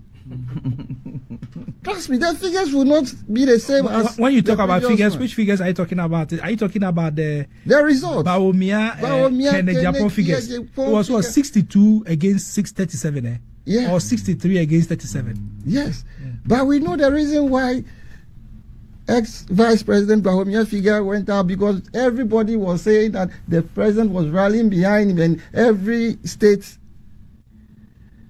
institution's head was also rallying behind him. But this time around, let's open it. Are you trying to suggest that the vice president was not popular in his own right? He was a sitting vice president. Wasn't he popular in his own right? He had done so many things, championed so many policies under the Akufo-Addo government. So he was not popular in his own right. You see, at a point in time, let me tell you, he lost focus. At a point in time, he lost focus. What do you mean by he lost focus? Like the way MPP lost focus in the one district, one factory policy, where they turned it to be one communicator, one slap. Hey. I didn't hear that. One NDC communicator, one slap. We were all here when they were slapping all over some radio station. Slapping? What some Nana B. I saw Nana B and the Sami Gyamfi incident. But even that, it was not a slap. It's not that a slap. Was like a hit. Yo, we saw what went on at West Wagon. They lost focus at a point in time. He lost focus. Things that the communication ministry could have done. He was the one championing it. Digitalization is supposed to be championed by communication. So he lost focus. So I think not everybody in the party is rallying with him. And trust me, you see, most of the MPs which have come out declaring their stand for him, do you think at the D-Day for voting, me and you would not be there? We would not know who they will vote for. So, in other words, the job day ground. It day ground. Okay. All right. So, let me get you to speak to this. So, the mood of a country and the performance or non-performance of the current government would largely determine who wins in 2028. All an opposition candidate needs to do is avoid self-destruction and steer clear of scandals. Will the MPP elect a shepherd or an accomplished wolf? So Abdul Basit Mahama is asking a question. Should the MPP elect a shepherd or an accomplished wolf? So I believe that he's saying one candidate is a shepherd, the other is an accomplished wolf. No. Which of them should they elect? No, it's okay. I mean, share your thoughts. It's okay. No, you see, as a disciplined party person, you go along with party decisions. I think somebody criticized me for not channeling my views internally. I honestly take his position in good faith. But I can't do, or I can't review where I spoke. So we don't describe our own people in certain derogatory terms, and when others feed into it, we would think that they are doing damage to us. Whoever is elected, I am saying, just like he said, ordinarily we should have built a consensus and get one person. But it will be very difficult. So in the absence of such an alternative, you go for the traditional thing. And we must endeavor to calm passions when such decisions are made. My only question I sounded here was that we should not allow things to get to where we got to again, because the results does not speak well for us. If the result had been somewhere 47% or 49%, nobody would have made this passionate comment. Yeah. But the result was like that. Nothing to write home about. Yes. So what justification do you have that we did better? Our first term was very good, but the second term, very poor. Yes. So Bassett is entitled to his opinion, but honestly, let's also try to move to the center than to be going apart. Yes. Somebody says that the problem MPP has is the Kennedy factor. They don't know how to handle him.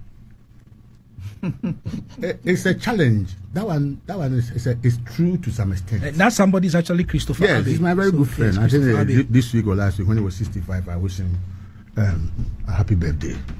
It's a long time I met him, but I have been doing advocacy on his platform. Yes, you see, it's not easy to manage an eagle. But eagles Abdul Basit Mahama refers to him as an accomplished wolf. At least I'm the one who is linking it to him. I will and then maybe linking Dr. Bawumia as the shepherd. No, is it necessary? It's stupid. I will not feed into it. I will not feed into that. These titles are not necessary. It's a party activist making it, so they don't really matter. Contribution to the party. If it had come from senior people, you need then to look at what that contribution is and how it benefits the party. Look, I still believe from the defeat that they went through, part of that defeat stares in the face of President Nana Addo. He is no more. Build consensus. Build consensus behind one person and push that person forward. Mr. Some also say that before the 2024 elections, Kennedy Japan's the aggregation of his comments from the time of the primaries to the time of the election negatively impacted the MPP fortunes in the elections, and there is research to back it. Yes, he was running a campaign. So can't you call him out? If you are running a campaign, yes, I understand. But if you are running a campaign and the campaign ends up hurting your own party, you won't see that in the NDC. So what introspection has been done with all that? I'm saying let them pass that line and all come back and say, we went through this. You did this, you did this, you did this. Right now, an election is staring us in the face. And we need to show unity to the people. Because look, I always say, use CPP as a typical example. Fragmentation. Ghanaians don't like fragmentation. They don't. Look at the Nkrumah's groupings. We are scattered everywhere. And if you are scattered everywhere, how do you think you can run the country? The center cannot hold. It cannot hold. Even if the CPP decide that right now we are the main one, the others who are Nkrumahs will piss in. How do you know? And spoil things. How do you know? No, the unity is key. That's the first point of call. Some say that the NDC has already broken the back of the CPP. That one I don't believe that. Because if we can get a new core of youth behind the CP as our fathers did it then, we can build and then bring back all those splinter parties together and not struggle for who is going to be leader, who is going to do this. Let the right person be chosen and let the country see you are ready. That will be a contest. Okay. You might not win, but at least you get people in parliament. Mr. Gyamfi, Brian Champon, Yahweh Duchum, Kennedy Japan, Dr. Mahamadou Bawumia, Brian Champon 52, Kennedy Japan 65. Dr. Bawumia, 61. Kennedy Japan, okay, I've mentioned Kennedy Japan. Dr. Duchum, I think, is also 60 or 61. But the reason I'm asking, I want your thoughts on this. Looking at the kind of faces that are springing up, the youngest of them currently at least being Brian Champon.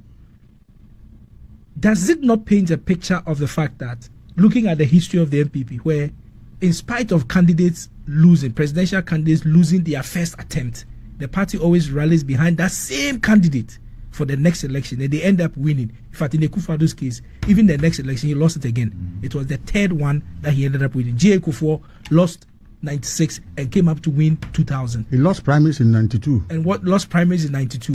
So why can't Dr. Bawumia, who won primaries 2024, lost the election 2024, why can't he be given the chance to run again in 2028? What has changed in the MPP? Suddenly, everybody wants to contest him. Of course, people contested Akufo-Addo, but Alan Tremantin, after the initial election of 2007, no longer became a competitor, technically speaking, because the remaining elections that he contested Akufo-Addo in, Akufo-Addo won by 95% and upwards. Yes. So I'm asking Mr. Gyamfi this question. I want you to make an analysis of these people who are coming in as against the MPP history when it comes to flag bearer. Why shouldn't they rally behind Bawumia? What has changed? Nothing has changed. It is the party's tradition that is being kept. Nothing has changed. Just like we have all said, ordinary would have wished that the consensus is built. But you see, some of these claims you stake for the future. The first time I met Mr. Japan was I was a research officer at Hot FM, me and Adakabre and AC Ohene. We started Hot FM. It was then at Adabraka. Hot FM at Adabraka. Yes. Me, Adakabre, AC Ohene. I was a research officer. Adakabre was the host and AC was the news editor.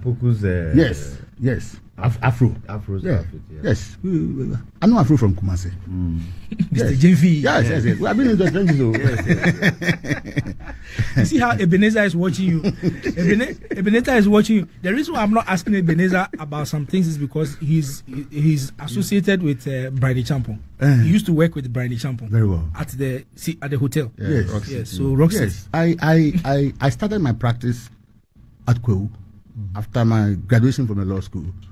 I met him in court, the 2B Adam, the late. And he asked me to come and visit him on court. I had not been to court before. And that is why I've been conducting my primaries. My practice. I know Kwewu very well. I know Mr. Champon fairly well. When I was a national security minister, I had to appear before him on a land matters in which people were using or chiming something, raiding people's homes, and I had to go and put the whole thing down.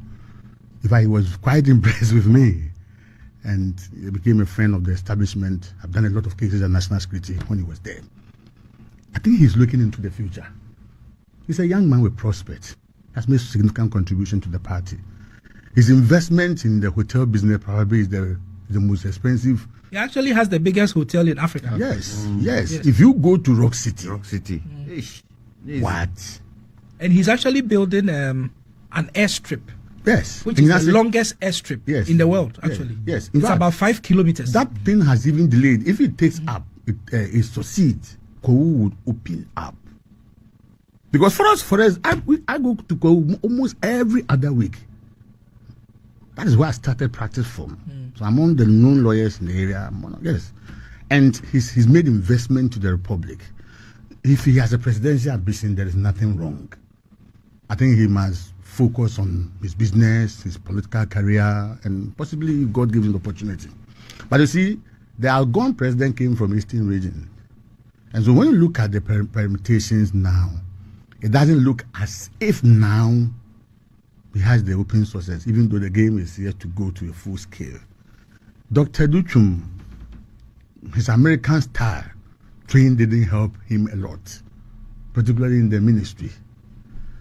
His style and sometimes hard decisions affected certain things to be done. And I've spoken about the private schools who felt that they should be taken care of under the free education that he and Napo never give them that opportunity.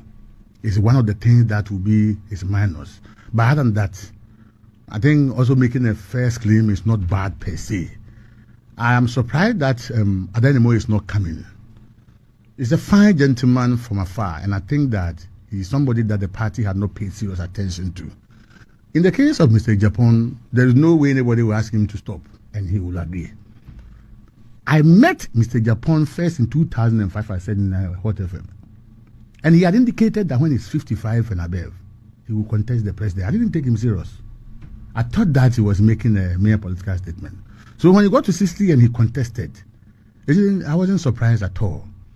I think in his contribution to the party, sometimes passion overruns. And that is where... Because of his history. Yes, you see, he's the son of a border guard. People don't know. His father was a border guard. You don't know what is called border guard. What is border guard? Mr. Jantuah. From, I think, 1966 to 1985, there were our borders at, say, Bedukrum, Aflao, Hamley, and those things. We had special soldiers whose duty it was to protect the borders. And they were there to assist for the revenue and to protect the state. Mr. Japan's father was in this kind of army security service. I think it was later on that they passed the law and amended and give those powers to the customs to do that, and now GRA. Mr. Japan comes from that background. He has had some relationship with the PNDC and those NDC guys that made him a bit challenged. And so generally he has, even though he has very good friends in the NDC, his style of politics is a personality thing. He's a passionate person. He wants to do something. He does it to the fullest. Maybe, just like I said on his network, if you decide to become a chief, the current customary law is that it is not every game you can play. You don't play draft. Because in draft, if you have seen, if you grew up in Kumasi, you get insulted. When it's going well for the other side, it doesn't matter who you are. Whether you sit there, you are the next chief of defense. There's a proverb that says that Ohine and Unsiate. Yes. Ohine and Todame. So maybe things that he does that is not. He also get the feeding response from the people, and I think those who are handling him must also be careful about it, to advise him about his public comments now that he wants to be president. Now you see the Americans are having problem with Trump. Because he attended the country outside, it's as if he's a running monarchy and nobody can criticize him. Over 300 cases pending in federal and state courts against Trump. They've never witnessed in the history of the United States, because he doesn't rule by constitution, he rules by intuition. So Mr. Japan has done his Somebody said he has not read the constitution before. Trump. This is a man who can give independence and versus speech without anything, then everything, whatever he says is not. Somebody said he hasn't read the American constitution before. He said he what he understands is deals. He understands deals. So in all respects, yes, Dr. Bawumia. But that should give you an idea of who we should vote for to be president. Yes. Using Trump as an example. Yes. Dr. Bawumia. Not careful. You vote for someone and the whole country turns around. Very important. So with the case of Dr. Bawumia, a proven record, I have said that the problem the government had was not Dr. Bawumia's making. It was because he was probably not given the role he had to, the reasons why they brought him to government. And it is one of the things that, you see, let me tell you something. When we had to go back to IMF, the delegation that went to Washington, they didn't include Dr. Bawumia. Let's be very frank. That's why we speak passionately and people think we are talking about party matters outside. The chairman of your economic management team, that delegation, I don't know whether if I remember, was led by Honorable Yasaf Mafo. Dr. Bawumia was not part of it. Dr. Bawumia is on record to have said certain things that, or certain things have been attributed to him, that don't introduce E-Levy, don't tax. When he gave his speeches after that, and he never mentioned E-Levy matter. And it appeared from afar, because we don't know all from within, that there was not, something was not clicking between he and some principal members around His Excellency the President. But you see, in an obedient and clearly unity-focused person as he is or was, he kept his allegiance to His Excellency the President, former President. For me, he has made a contribution to the party. Having Dr. Bawumia a candidate again would not be a bad idea. For me, I also again go to the northern factor again, that the tradition moved from Buzia, Dombo, Dankwa. Buzia had its opportunity. Chonkofo had its opportunity linked to Buzia. Dombo he had come in, he wasn't successful. For the first time, Danquah's grandchildren have had opportunity. I will not prefer and say that he should be the presumed person. But I'm saying that in all honesty, his demeanor, his understanding of world economy now, and the issues he brought up, we were run down as if they were selfish things. Look for the gold board matter. Where did the gold board thing come from? Today, His Excellency the President sitting now accept the fact that Iran and Israel war has impact on us, and therefore they have to drop the Dumso levy. Meanwhile, when levies were introduced, some of them were even his own suggestions during the COVID. Mr. Muhammad, His Excellency the President comment suggestions during the COVID.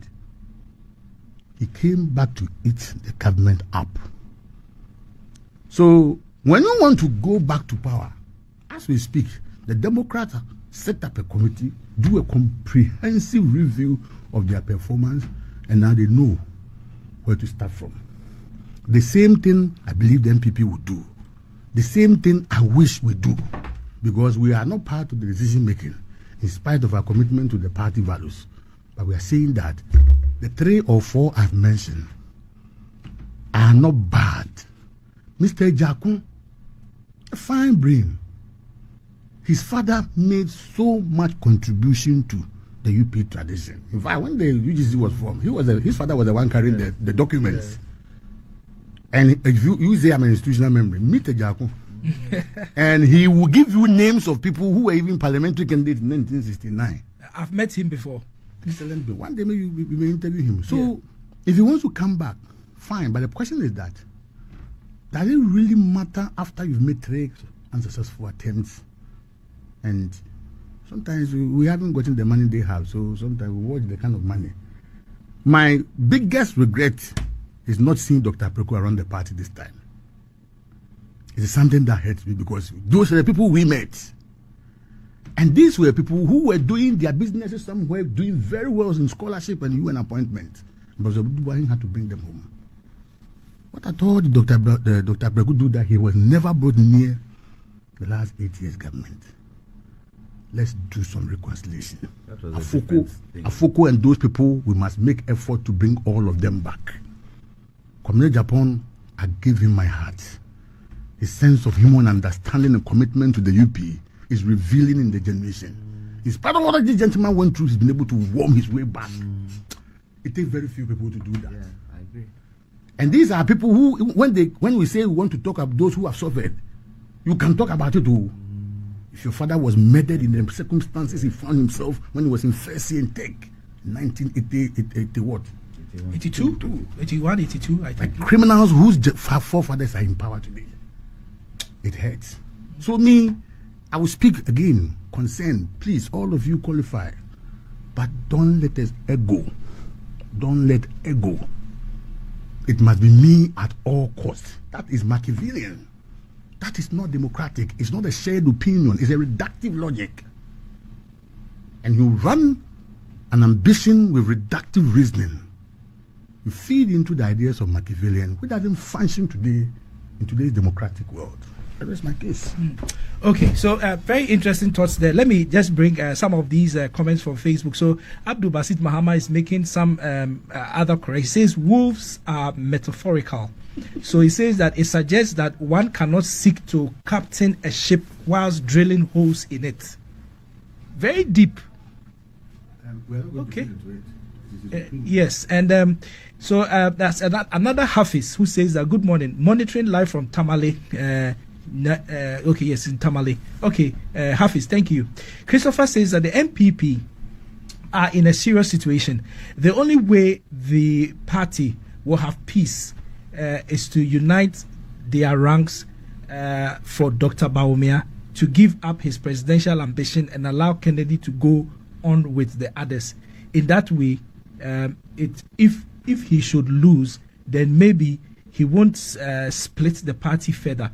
Dr. Brian, Dr. Yao Educhum should put up Dr. Yao as president and Dr. Brian as vice. Okay, interesting. Somebody is also sharing his thoughts there. Okay, does Ghana need a Trump character in Ghana?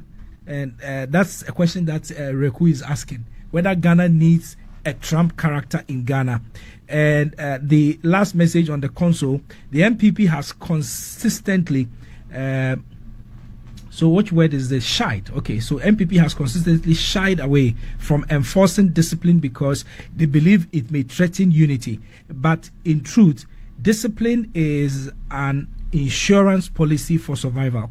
The first sign of a party's death is not losing an election, but lacking the courage to enforce discipline. That's an interesting topic. Let me say. Yes. Let me just run up. Just want something. Okay. In '96, we ate ourselves more seriously than this. You may remember, '96. Mr. Kwame Jantuah was very powerful from 1992 after prison. And if you have met Mr. Kwame Jantuah before, the quality of such a person had to go to jail because of the UP. The president of the first Ghanaian president of African Development Bank. Somebody 28 years, he was the chief director, Minister of Finance in 1970. Out of the defense of the UP, Jantuah had to be jailed. He was sentenced to death by Ablekuma, that magistrate tribunal chairman from Konongo. And Rawlings committed him to, I think, to life imprisonment. And then later on, he served, I think, 11 years. They reduced it to 18 years, served 11 years. PNM straight away from jail became the economic spokesperson. Those days, MPP was operating the committee, so not one person will be speaking for the party. So it's economic management, economic committee, Kwame PNM, Junsu Furiata, and those people. Siwo Nyano. He was the one presented MPP's economic policies on television. In no time, PNM became very popular. And we had to go to 96 primaries. Come and see the fight and the things that happened. To the last minute when the Congress was about to go on, you remember Rosemary Kwam? We went to High Court that PNM does not qualify to become president. You have read the Kwame Jantuah? Yes. You have read it? Yes, I've read it. 3-2. That's constitutional law. Yes. Yes. That's a decision. That is really and someone else dissented. And then we had to go to court. We had set day for Congress. We had to go to the Supreme Court. And I Akufo to do that motion. When they had to do a reconciliation, Congress had to postpone. From there, the Samoa brothers and the Concordia Ventures and all the problems with Mr. Akufo's campaign. The debt, we went to buy some motorbikes. If you were, of course, today the media is not like 96. But the thing that were happening in the party, it was the party was E.T. Mensah called as leaderless party. E.T. Mensah, the late E.T. Mensah. Today, before his death, he had to come and join us to become member of Council of State. Anyway, he called our party leaderless. Look at them; they don't have a father, they don't have grandfather. Their fathers are dead. We have a father in the person of his the former president Jerry Rawlings. And come and see them today. At the end of the day, he had to come to work. That's how politics is. Your worst enemy. You sleep with odd bedfellows. Yeah, exactly. Sleep with odd bedfellows. So you see, we manage the process. The same way we expect the people who run the party today to manage the process. Peter Alagete was then the national chairman. Peter Alagete.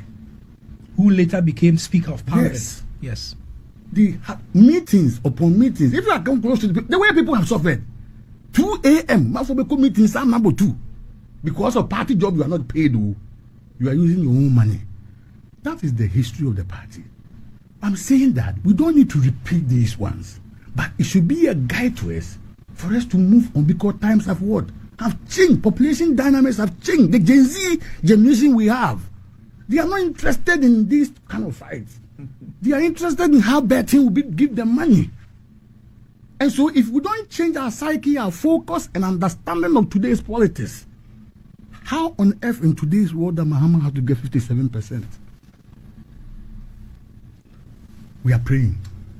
We are watching. We will assist. Let us What do you mean keep how going. on earth? That is what the people voted for. That is it. Yes. My brother. That's what he's saying. He says, You can't say how on earth. Have you? You can't say how on earth. Masa, were we all not in this house that day? Yeah. When the results started coming, Pusiga. That night, were we all not in here? Yeah. We were here. I was part of the discussion group. Immediately, 4 of them came. I said, trouble don't come. 4. I can mention those constituencies. But you know that the issue, Mr. Jantuah, the issue also is that post Rawlings, no NDC candidate has won elections even up to 51%. So the people voted for it. You know, so it was interesting to see that an NDC candidate who had been president before. He won with 50.7. You get it? To come back 8 years afterwards and come and win with 57%. You see, it may be one day that we can even come and win 64%. Yeah. It's politics. Gennady Zyuganov, a committed Russian social communist. He was the leader of the Communist Party after the Gorbachev debacle. He said politics is done by events. Politics is not done by speeches or anything extraordinary, by events. If COVID had not hit us the way COVID hit us, I don't think we would have lost to this extent. Was it that? Maybe it was part of it. COVID hit us. It was part of it. Our problem was COVID, which is natural. You don't have control even in law. So, Mr. Jantuah, the records are showing that all incumbent governments everywhere lost, all over the world, lost, who went for elections post-COVID, lost the election. Okay. So that's what the record shows. And landslides. Yes, and I have the. Let me just go through some of the lists that I have. South Africa, UK. It helps to perhaps maybe so you can start. So was it only COVID? It couldn't be only COVID. No, we're just doing so. For example, in the United States, Kamala Harris lost. Her loss was post-COVID. Yes, but in the United Kingdom, but was it because of COVID? No, was COVID the main factor? No. So the analysis that we are just doing is collapse of the banks the economic are part of it. Yes. So the economic impact that COVID brought on most of the countries made the lives of the people difficult. One thing we did. So the people reacted. One thing we didn't do well was to handle that impact of COVID and handle it well. If we had handled it well, there are certain things that we wouldn't have done. Okay. So, for example, in the United Kingdom, the ruling Conservative also lost. In South Africa, the African National Congress, ANC, their dominance since the end of apartheid, lost its parliamentary majority for the first time in South Africa. In Japan, the Liberal Democratic Party, LPD, which has governed for much of post-war period, lost its majority in elections. So this is also in Japan. In France, President Emmanuel Macron's party faced a backlash after calling for snap parliamentary elections. And you remember what happened when he called for that snap parliamentary. In India, Prime Minister Narendra Modi, is it the Janata Party, was re-elected. Bharatiya Janata Party. Say again? Bharatiya Janata Party. Yes, Bharatiya Janata. Yes. Okay. They also but lost its parliamentary majority for the first time in a decade. So Senegal, President Macky Sall lost for his party, lost because he didn't run again. He wanted to run again. He wanted to run, he was stopped. And then his prime minister or something ran, he lost.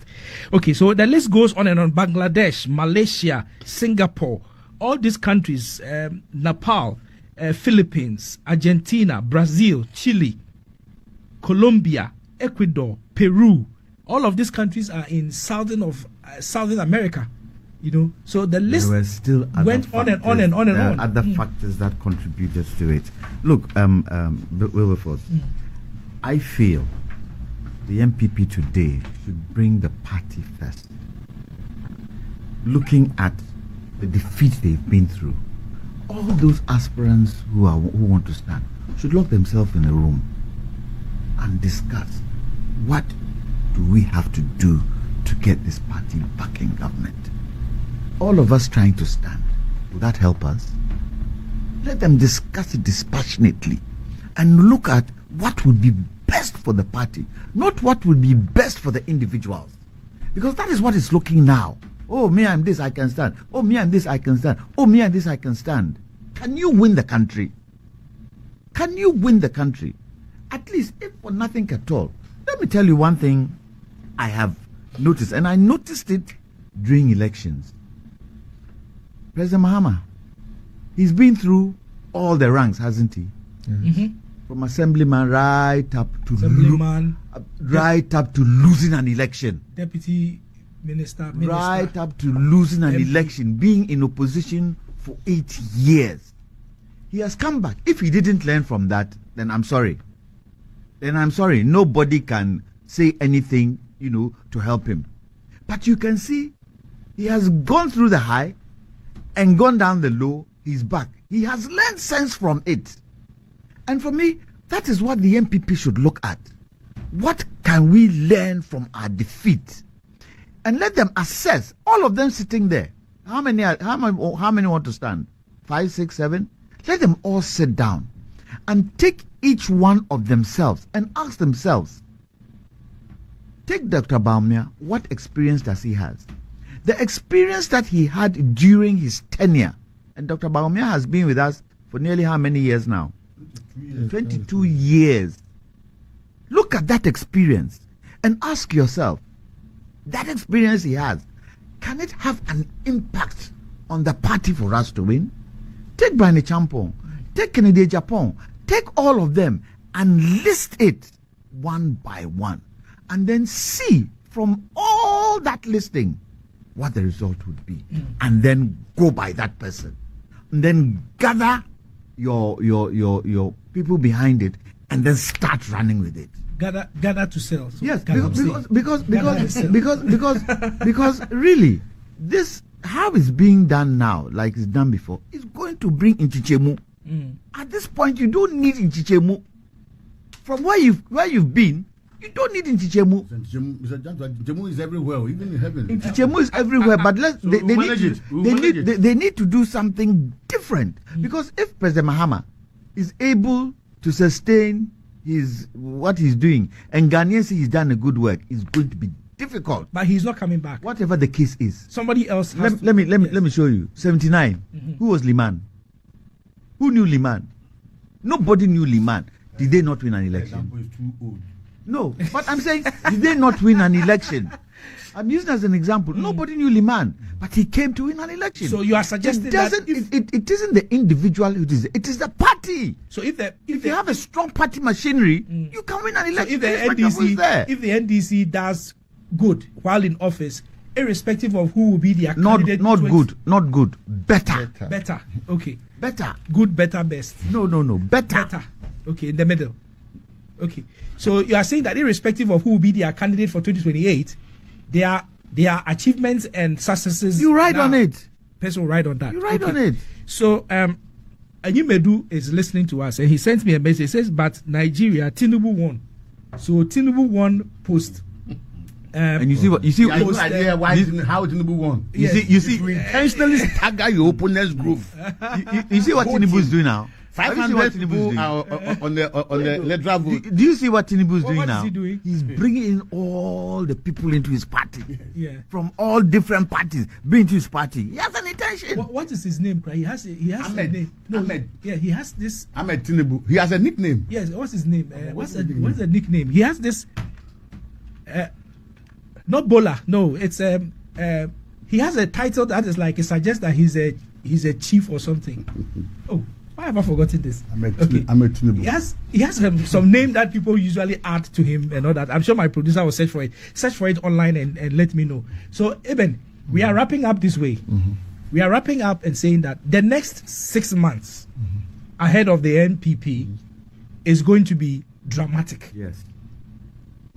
What, in your view, which can have an impact? Yes, of course, it can have a very negative impact because the next 6 months is like free for all. Yes. July, August, September, October, November, December, and even January itself, because you are going all the way to 31st. Yeah, right. I can imagine the things that are going to be said. Already, some people have already started talking. Yes, people have started making statements all over. I'm just wondering, how should the party handle this? Who is going to rise up? Which leader? Is it the general secretary, the national chairman? Who? What kind of leadership should be shown in order to arrest? Because we control this. Because we saw what happened before in 2020. They held the 2024 one in 2023, November 2023, isn't it? Yes. So ahead of that, till 4th November 2023, it was dramatic. Your views as we wrap up this portion. I want us to talk about the the Ablekuma and also the suspension of the E-Levy. Yes, please. I think with this one, the hierarchy needs to play as. I'm sorry to interrupt. They sent me the thing. Ayimedu sent it to me. Ashiwaju. So his name is Ashiwaju. What does that mean? Ashiwaju. What does it mean? Let an Nigerian friend explain tell the meaning of Ashiwaju. Front runner. So he's a front runner. So like leader. Ashiwaju. I think he got that title when he was the governor. Governor of Lagos State. Yes. Please go ahead. So it's Ashiwaju. I think with this one, the Council of State and the executives of the party need to put their foot down very, very strong.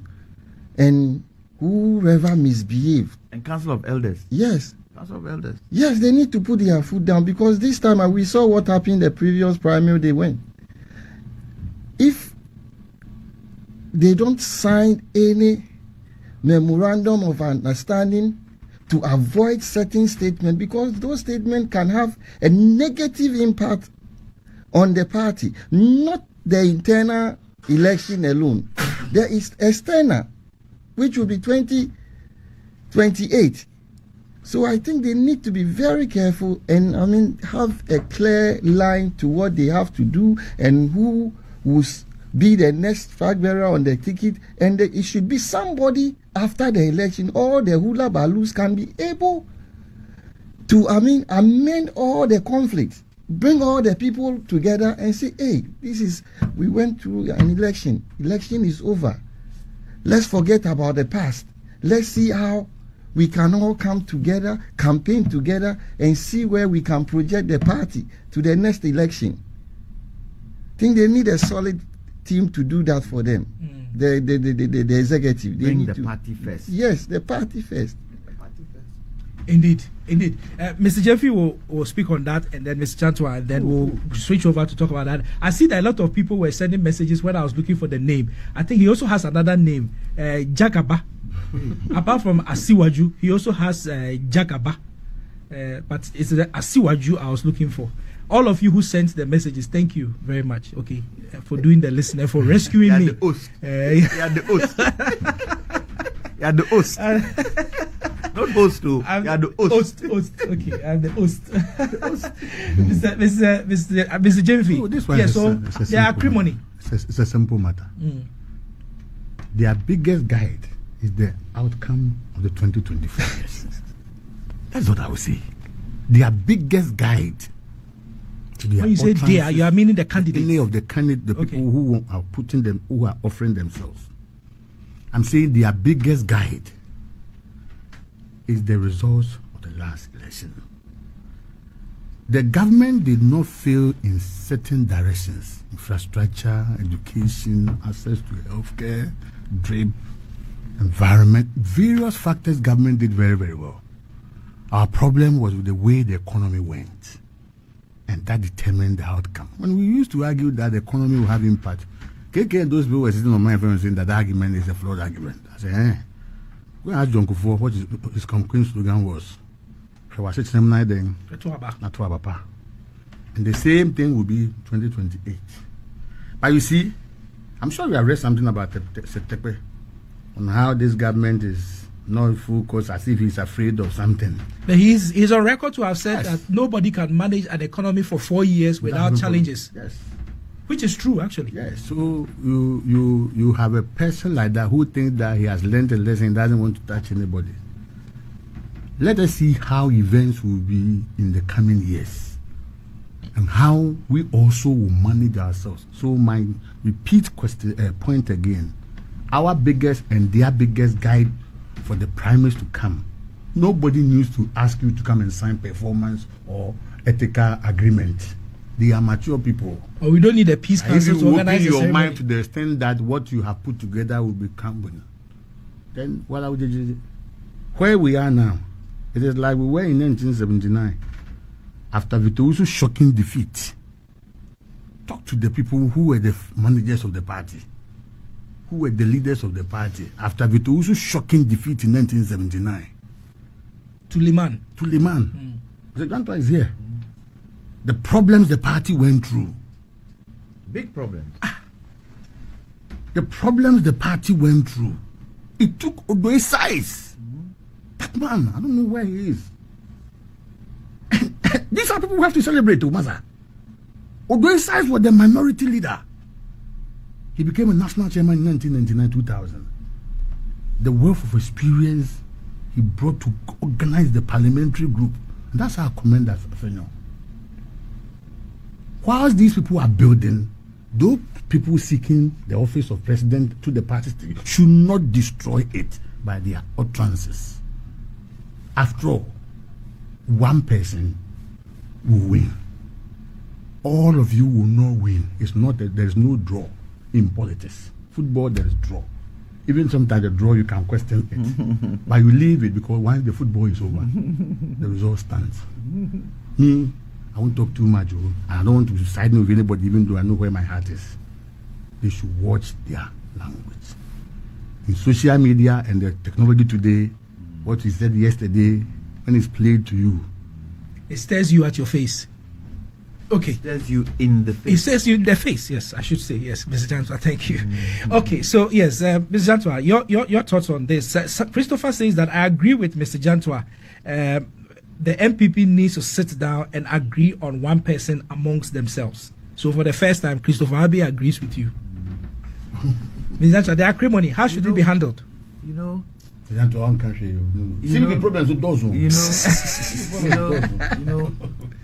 for me, the one thing that they should be very mindful of is the kind of media landscape we have today.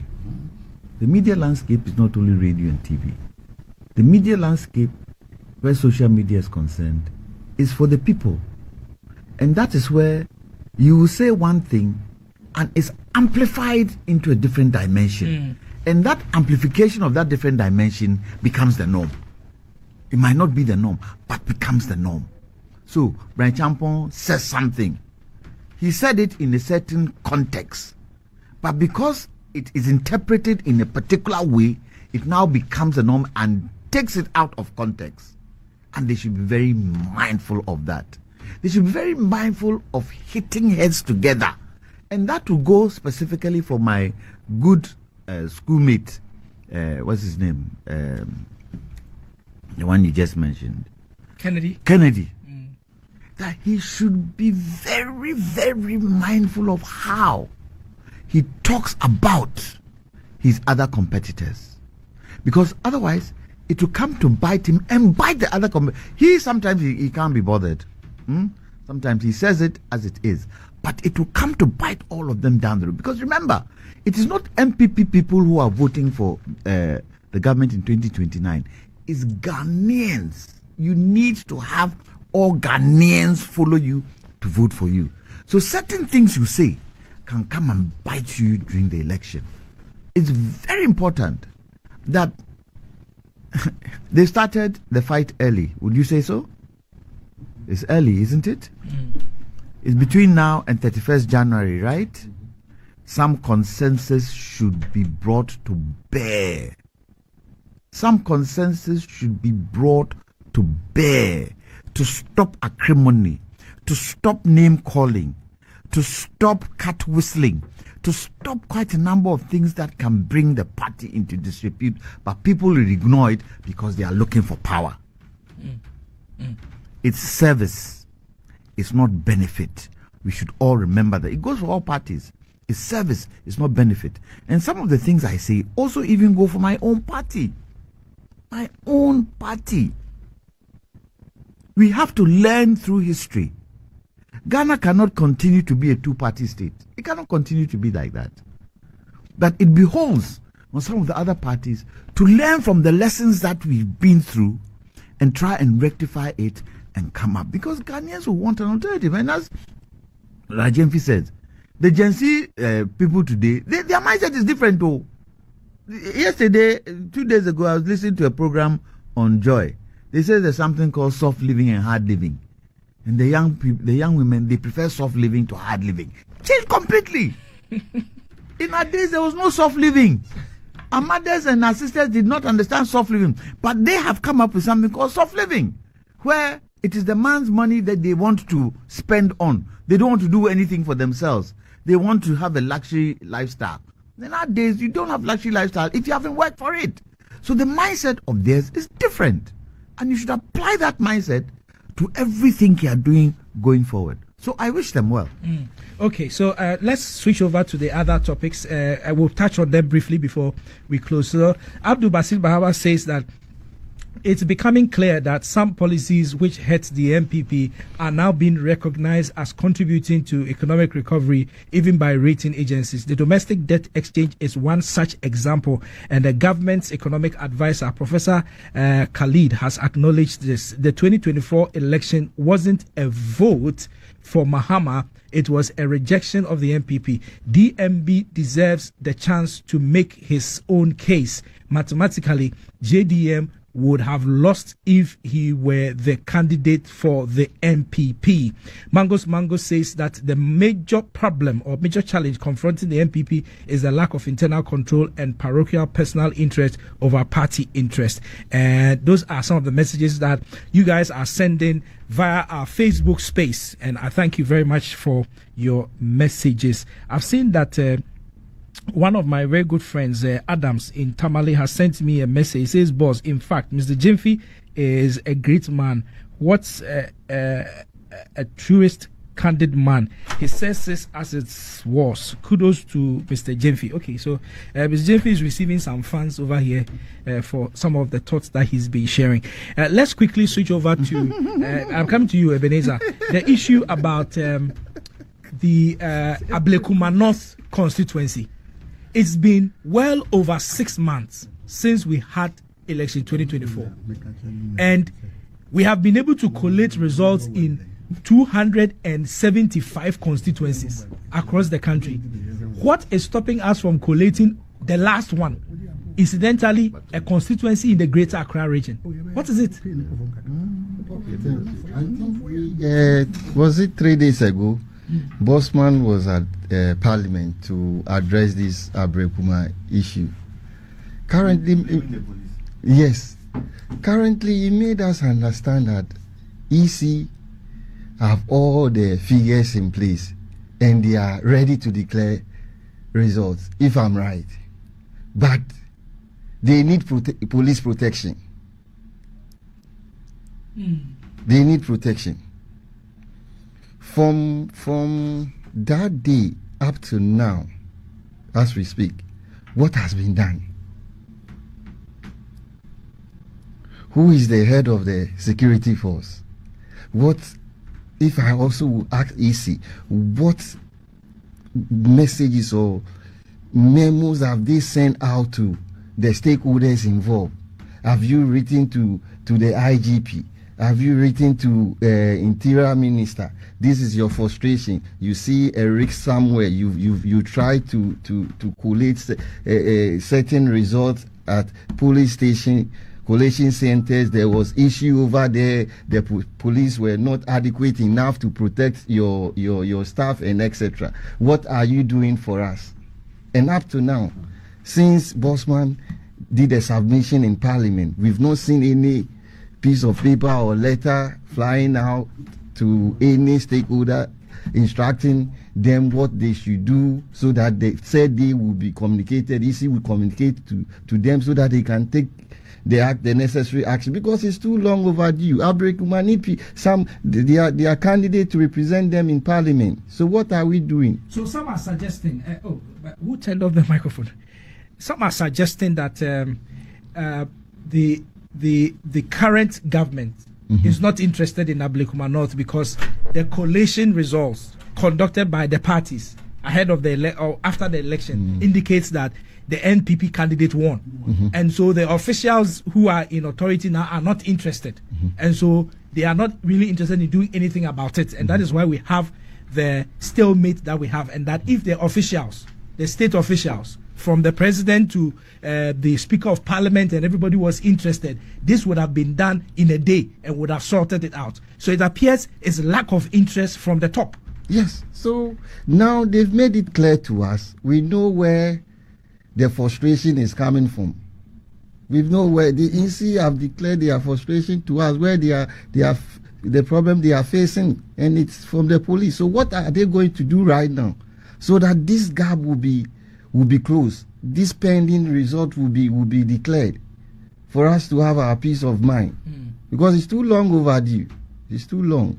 And something needs to be done about it. I agree with what you are saying. Okay, so the Christopher says that President Mahama hasn't done much in terms of governance, but it's very clear for everyone to see that President Mahama has been very careful this time around. Okay, yes, if you're president before and you leave and you come back, you certainly have to be very careful, unlike Trump, who I think is being very uncareful. Okay, so Abdul Basit Mahama says that Gyamfi for chairmanship, no Gyamfi, no vote. He said Gyamfi. So that is your national chairman of MPP. So Haruna Al Hassan says that he's from Tamale. He says, in fact, choosing our presidential candidate as early as possible will be the surest way to bring unity and reduce overspending by the candidates. DMB needs second chance because he is popular than all. So I think he wanted to say that he's popular than all the others and even competent, intelligent and visionary. So we are going to vote for him and he would lead us to the promised land. And that is Haruna's message. Can I ask a question? Yes. It kind of train Madrid. Is that how they say it? Madrid. Who is going to vote for the candidates? Is it all delegates or the new delegates? What is the process? The process is that you bring in new delegates and they vote for the presidential nominee, isn't it? No, so there's going to be a conference in July. And some of these things will be sorted. Because I think the party is trying to do an amendment. Nemu Adai have also declared his intention. Oh, really? Okay. We've seen it now. Yes. Okay, so the party is trying to do a review because for the last one that they held, it was an election that was, those who voted was all executives. So from polling station up to the top, including other ex-official members of parliament. Were they old or were ministers. they new ones who had come in? Because before, those people got in before the presidential Oh, no, you are election. talking about the election. Yes. So they were the existing executives. Existing executives. Yes. So traditionally, MPP will go to the poll to elect their new executives, starting from the polling station, usually in 2016. Before the presidential. Yes. Before the presidential. So the last one was So it is 2022. these new ones who would vote the presidential one. No. In terms of the nomination. So this time round, the existing executives are the ones going to elect. They wouldn't have held elections and bring in new executives yet. But haven't you been doing it the other way around? Yes. Traditionally, yes. So what is the reason for doing it this way now? Well, so I think that the party has a reason for deciding that they are going to have their presidential primaries first before all the other elections, because they have to elect polling station executives, regional executives, national executives. Is that fair to the new ones that will come in? Well, fairness, I don't know. I don't know why I'm being interviewed now, but it's okay. Fairness, I don't know. I'm unable to answer for the party. The party will hold a press conference in the coming days to clarify all those things. But I think they are looking to expand the electoral Yes, we have to expand college. the electoral college. Yes. So it's those who are going to vote in the 2026 election are probably not going to be limited to the number now. There's going to be an expansion. So probably you might not even need to re-elect new executives before you go on to yes. So I think that will be the explanation. Be okay, so I'll come to you, Mr. Jantuah, for your thoughts on Ablekuma North. Let me just read this message now. It says that, good morning, Wilberforce, to you, Wilberforce. I think MPP lost election in 2024 because the world directs. The word. Okay, let me read it better. I think MPP lost elections in 2024 because the word directed to Bawumia in presidential elections by Kennedy, which I think the national will punish. Okay, the message is not too clear, so I'm struggling to read it, but I understand. I think what Mohammed is trying to say is that Kennedy Japan said a lot of things about Dr. Bawumia and about MPP, had an impact, which came to impact them in the election. That's the point I was making. Yes, he's probably thinking that he should reduce his comments and all that. Okay, all right. So, Mr. Jantuah, Ablekuma North, shouldn't we have been able to deal with this matter by now? And here it's left with 2 polling stations or so to collate to add to the rest. And what is those results before the 2 come in? Which party seems to be winning there. So it appears the MPP candidate won. So let's go ahead and do it. If you want this. Let's go ahead and do it. I mean, for NDC now, you have majority in parliament. Another parliamentarian from the MPP side. What will that change? You have mighty majority in parliament. Let's do it and get it over and done with, and let's stop all this kerfuffle that we are doing. That is, the police isn't giving us. Should the president step in and deal with this matter? No, it's Electoral Commission. Electoral Commission. It is the Electoral Commission says that it needs the support of. They should deal with it. The EC says it needs the support of political parties and also the police. So call IPAC. One side of the political divide. Call IPAC. Call IPAC. Call IPAC. Tell IPAC what the situation is. Send some kind of joint message to the IGP, and let's have it done. But Mr. Jantuah, does it bother you that it is predominantly the NDC side of things that is seen to be preventing the process from being completed? Prevented? How are they preventing it? So, anytime there's an effort to do collation, we are told that allegedly that the NDC side comes up to disrupt the process. Who are the NDC side? So the party people supporters in the constituency. So is it the party itself? But the party has the control, isn't it? So if that is the case, need to speak. The NDC party need to speak to their people in the constituency to tell them, look, let's get this thing over and done with. We are in power anyway, so what's the big deal? If it so happens that the MPP has won it, so be it, and let's move on. This particular thing shouldn't stop the important things that need to be done, like Galamsey. This shouldn't take party papers headlines. They are grave things that can destroy this country. Galamsey being one of it. And let's see how government is handling Galamsey, because it affects everybody, even an ant. That small ant that can organize better than political parties of my own. They are affected by Galamsey. That is key. This, I feel, Electoral Commission, political parties, and the police can sort it out. Simple. Case close. Mr. Gyamfi, Ablekuma North.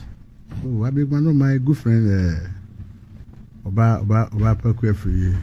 She has had a very interesting history because she was MP, lost, went to China, came back to Ghana, won primaries, contested, and won again. And now her win is in contention because she has not sat on the parliamentary seat yet. There's no contention. It's just sheer wickedness on the part of the government. I will speak as a party activist. I will not speak diplomatic about it. It's time. They say it's time for us to pay us back over Sal. You remember that constituency? That is what they say. It's not necessary. That is what they say. Oh, of course, it's not necessary, but it's necessary to some people. That is what they say. They say they are paying us back the same way Sal. So MPP too will come another time say we are paying you back. We can't do this kind of backward we haven't politics. come yet. Why? Isn't it the country that is most important? We will come in maturity. The constituency is more important than the individuals. It's not a priority for His Excellency the President. That is a period. I mean, it's not a priority for him. The figures are clear. The parties, the two parties know who won. So the Electoral Commission have should the have figures. the power. The Electoral Commission should have the power to sort this out. The Electoral Commission, don't you know the lenses they have looked at them and how safe they themselves as they sit there? Okay. But they still have that responsibility. I'm coming, senior, with the greatest of They respect. still have that responsibility. The responsibility is there, but who should offer you the security? The security is now in the hands of the president, and we don't find this as a priority.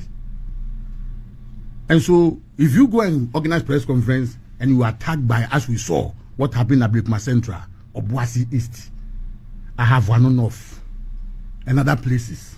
Didn't you see how they massed their people, bashed their people there, and directed them to attack the EC officers? In one of the cities of Boise, they pointed gun at them and said, "Declare my." So it's not a priority for His Excellency the President because it's time for us to pay, for them to pay.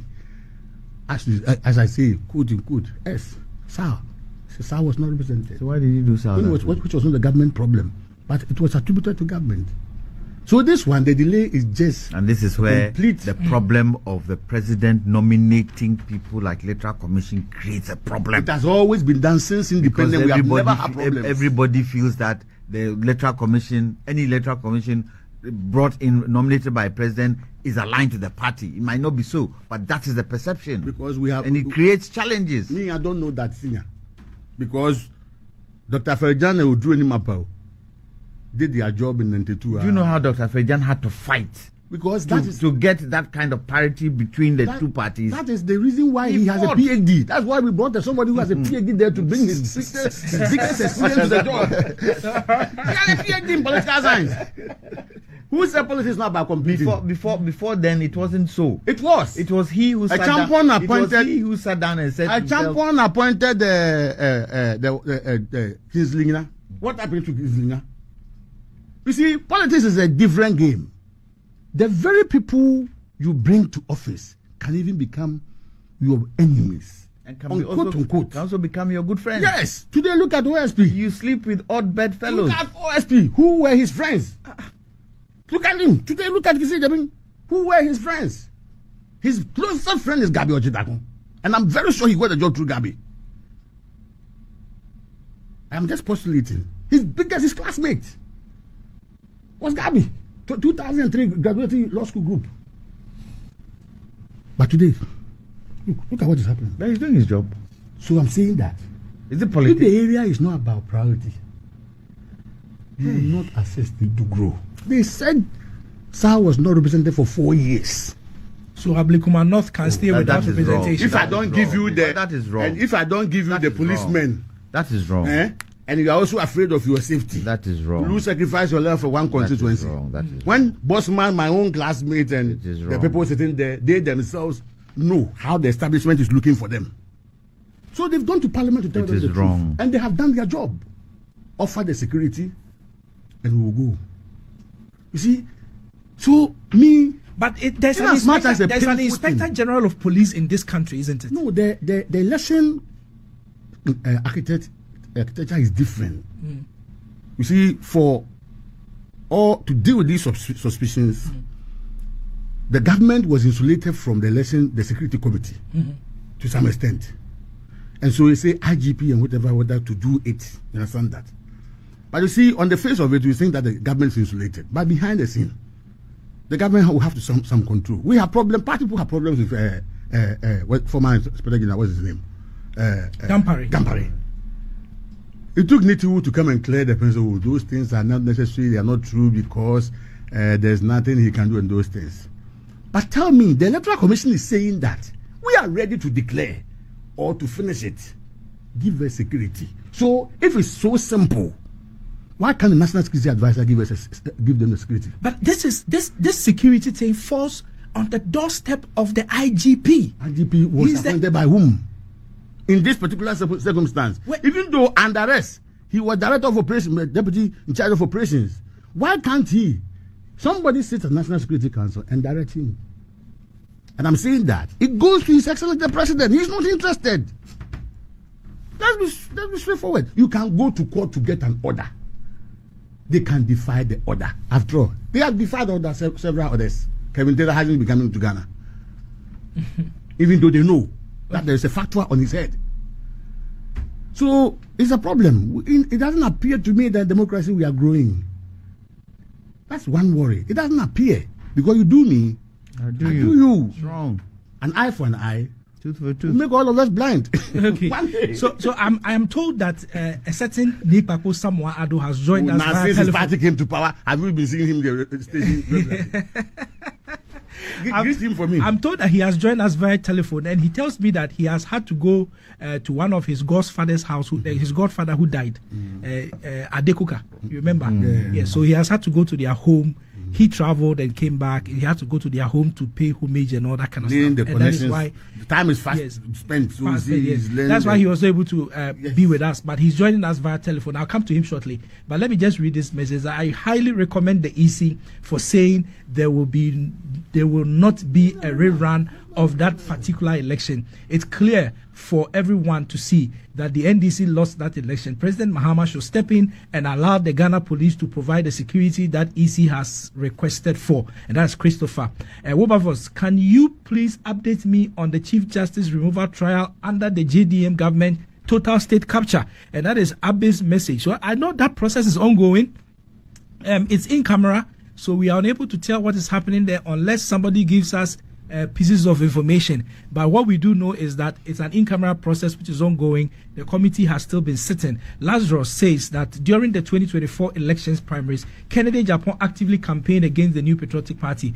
His use of language throughout the campaign was considered inappropriate and should have been addressed. And that's Lazarus there. And then my very good friend Basit says that Ablekuma reminds us that we don't actually run a democracy, we merely run elections. The IGP and the Minister for the Interior should have been invited to Parliament to explain why a lawful and democratic process cannot proceed simply because the state claims it cannot provide security. Yet the same, he says that, okay, so somebody's message crossed my path. Yet the same state manages to provide security for illegal mining operations. Okay, so please, can you please update us with the following projects: Agenda 111, Swame Interchange Project, La General Hospital Project, the Nungwa Interchange Project, and all the other projects. I think we need the Minister for this one. We need a Minister for Health, and we also need the Minister for Roads to come and answer to those questions. I'm unable to answer to them. All right, Nii, good morning to you. Good morning, my brother. How are you? Very well, and welcome back, and thank you for joining via telephone. So we've been discussing issues concerning the MPP's 2026 presidential primaries fixed for 31st January, and we have also been discussing Ablekuma North constituency issues. Share your thoughts with us on these two issues. Yeah. Good morning to my fellow panelists. I miss the studio terribly, but we will get back to the topic. Let me start with the issue of the MPP and the top-bottom approach that they have adopted for their primaries. For me, I think that it is rather a sad commentary on the state of the MPP as a party, because we know that this is a party that is steeped in tradition, it is steeped in democratic practice, and so you expect that everything that is done will be done in accordance with convention, custom, and precedent. You cannot have a situation where you've gone for an election and you have been badly beaten, and then you decide that, I'm going to just patch the wound and not find out exactly what caused your disastrous outing in the election and how you can properly deal with this particular problem. Because nobody can convince me that Mr. Professor Magopole recommended that there should be a top-to-bottom approach towards next elections. No one can convince them about it. So, the agenda is still maintain a particular candidate for the party. And well, for me and the MPP is good, because it just shows that the MPP cannot recognize exactly why they lost the election. And they want to bring back the main cause of the issue, which is who? The one and only Dr. Baobia. And so, to ensure that his candidature is up there, let us make sure that we don't follow what is the norm, which is that we'll go and start from the polling station executives and go all the way up. I'm always for the expansion of the electoral base of to select the presidential candidate, because it helps to curb corruption. Because when the numbers are large, you can't buy votes. But he said that you will not start from the bottom and find out from your polling agents what they are feeling, polling station executives. And you will rather start from the top, just because the fact that you don't want to, or you don't seem to understand why you were preaching the way you were preaching. So we wish them well. And I pray they bring the same candidate. Obviously, my prayer and daily dedication and work is to make sure that President Mahama succeeds, keep the interest rates down, keep floor prices down, keep inflation down, And clearly, Ghanaians, I believe, will reward the NDC with a solid return back to power. But we have work to do, and we'll continue to do that work. On the issue, you mentioned the second issue, right? The census people. Wilberforce. Hello, I'm here. Wilberforce. Yes, Nii, I'm here. I'm listening. Yeah, you mentioned the second issue, the Ablekuma North. You see, I think that we must look closely at the CI again when it comes to the issue of where election results are declared. The elections are governed by rules and regulations. And the CI is clear that after close of polls at all the various polling stations, there must be a collation. And the collation must be done at a designated point. Now, this business of the EC deciding that it can on its own accord gather people at police station, it's a very dangerous practice. A very, very dangerous practice. And that is the reason why you're having so many election disputes ongoing. Some have been resolved on the technicality. Fine. But there are some that are started trial. And I am hoping that the court will speak to this particular matter once and for all. That once the CI is clear about the procedure by which the election results for parliamentary elections must be collated and declared, when the EC deviates from the practice, or if for any reason a particular polling station cannot collate its results properly, the place must be rerun. That election must be rerun. It will be a disincentive for those who have decided that when they see that they are losing an election, or when they see that a particular area is not going for them, they will cause chaos, burn ballot boxes, destroy ballot papers, and then cause so much confusion that, as we speak, collation of results cannot go on. And then we end up having people to go to do collation at police stations and army barracks and what have you. We can't continue like that. So I am for the call that if we have a situation where election is disrupted at a particular police station or the collation is disrupted, that particular election must be rerun. It must be rerun with enhanced security so that we can put or nip in the bud this particular issue where people deliberately interfere with the electoral process, and then the EC also violates its own CI by coming up with ad hoc measures that we don't want to collect results. Look at what happened in the Kwame constituency. Yes, it worked for us, but it was a recipe for disaster. In one area, they said they were going to run the election at a particular police station. Then they said they were going to do this. These kinds of discretionary powers are not granted the Electoral Commission in the CI. And so we need to test that again. And I'm hoping that some of the ongoing cases will test that particular issue as to whether if the EC declares the results under them at the correct place, which is designated in the CI, those results can begin to be valid. And I heard my learned senior Haruna Idrisu posing those questions to the EC vice chair in Parliament, and he was not able to answer.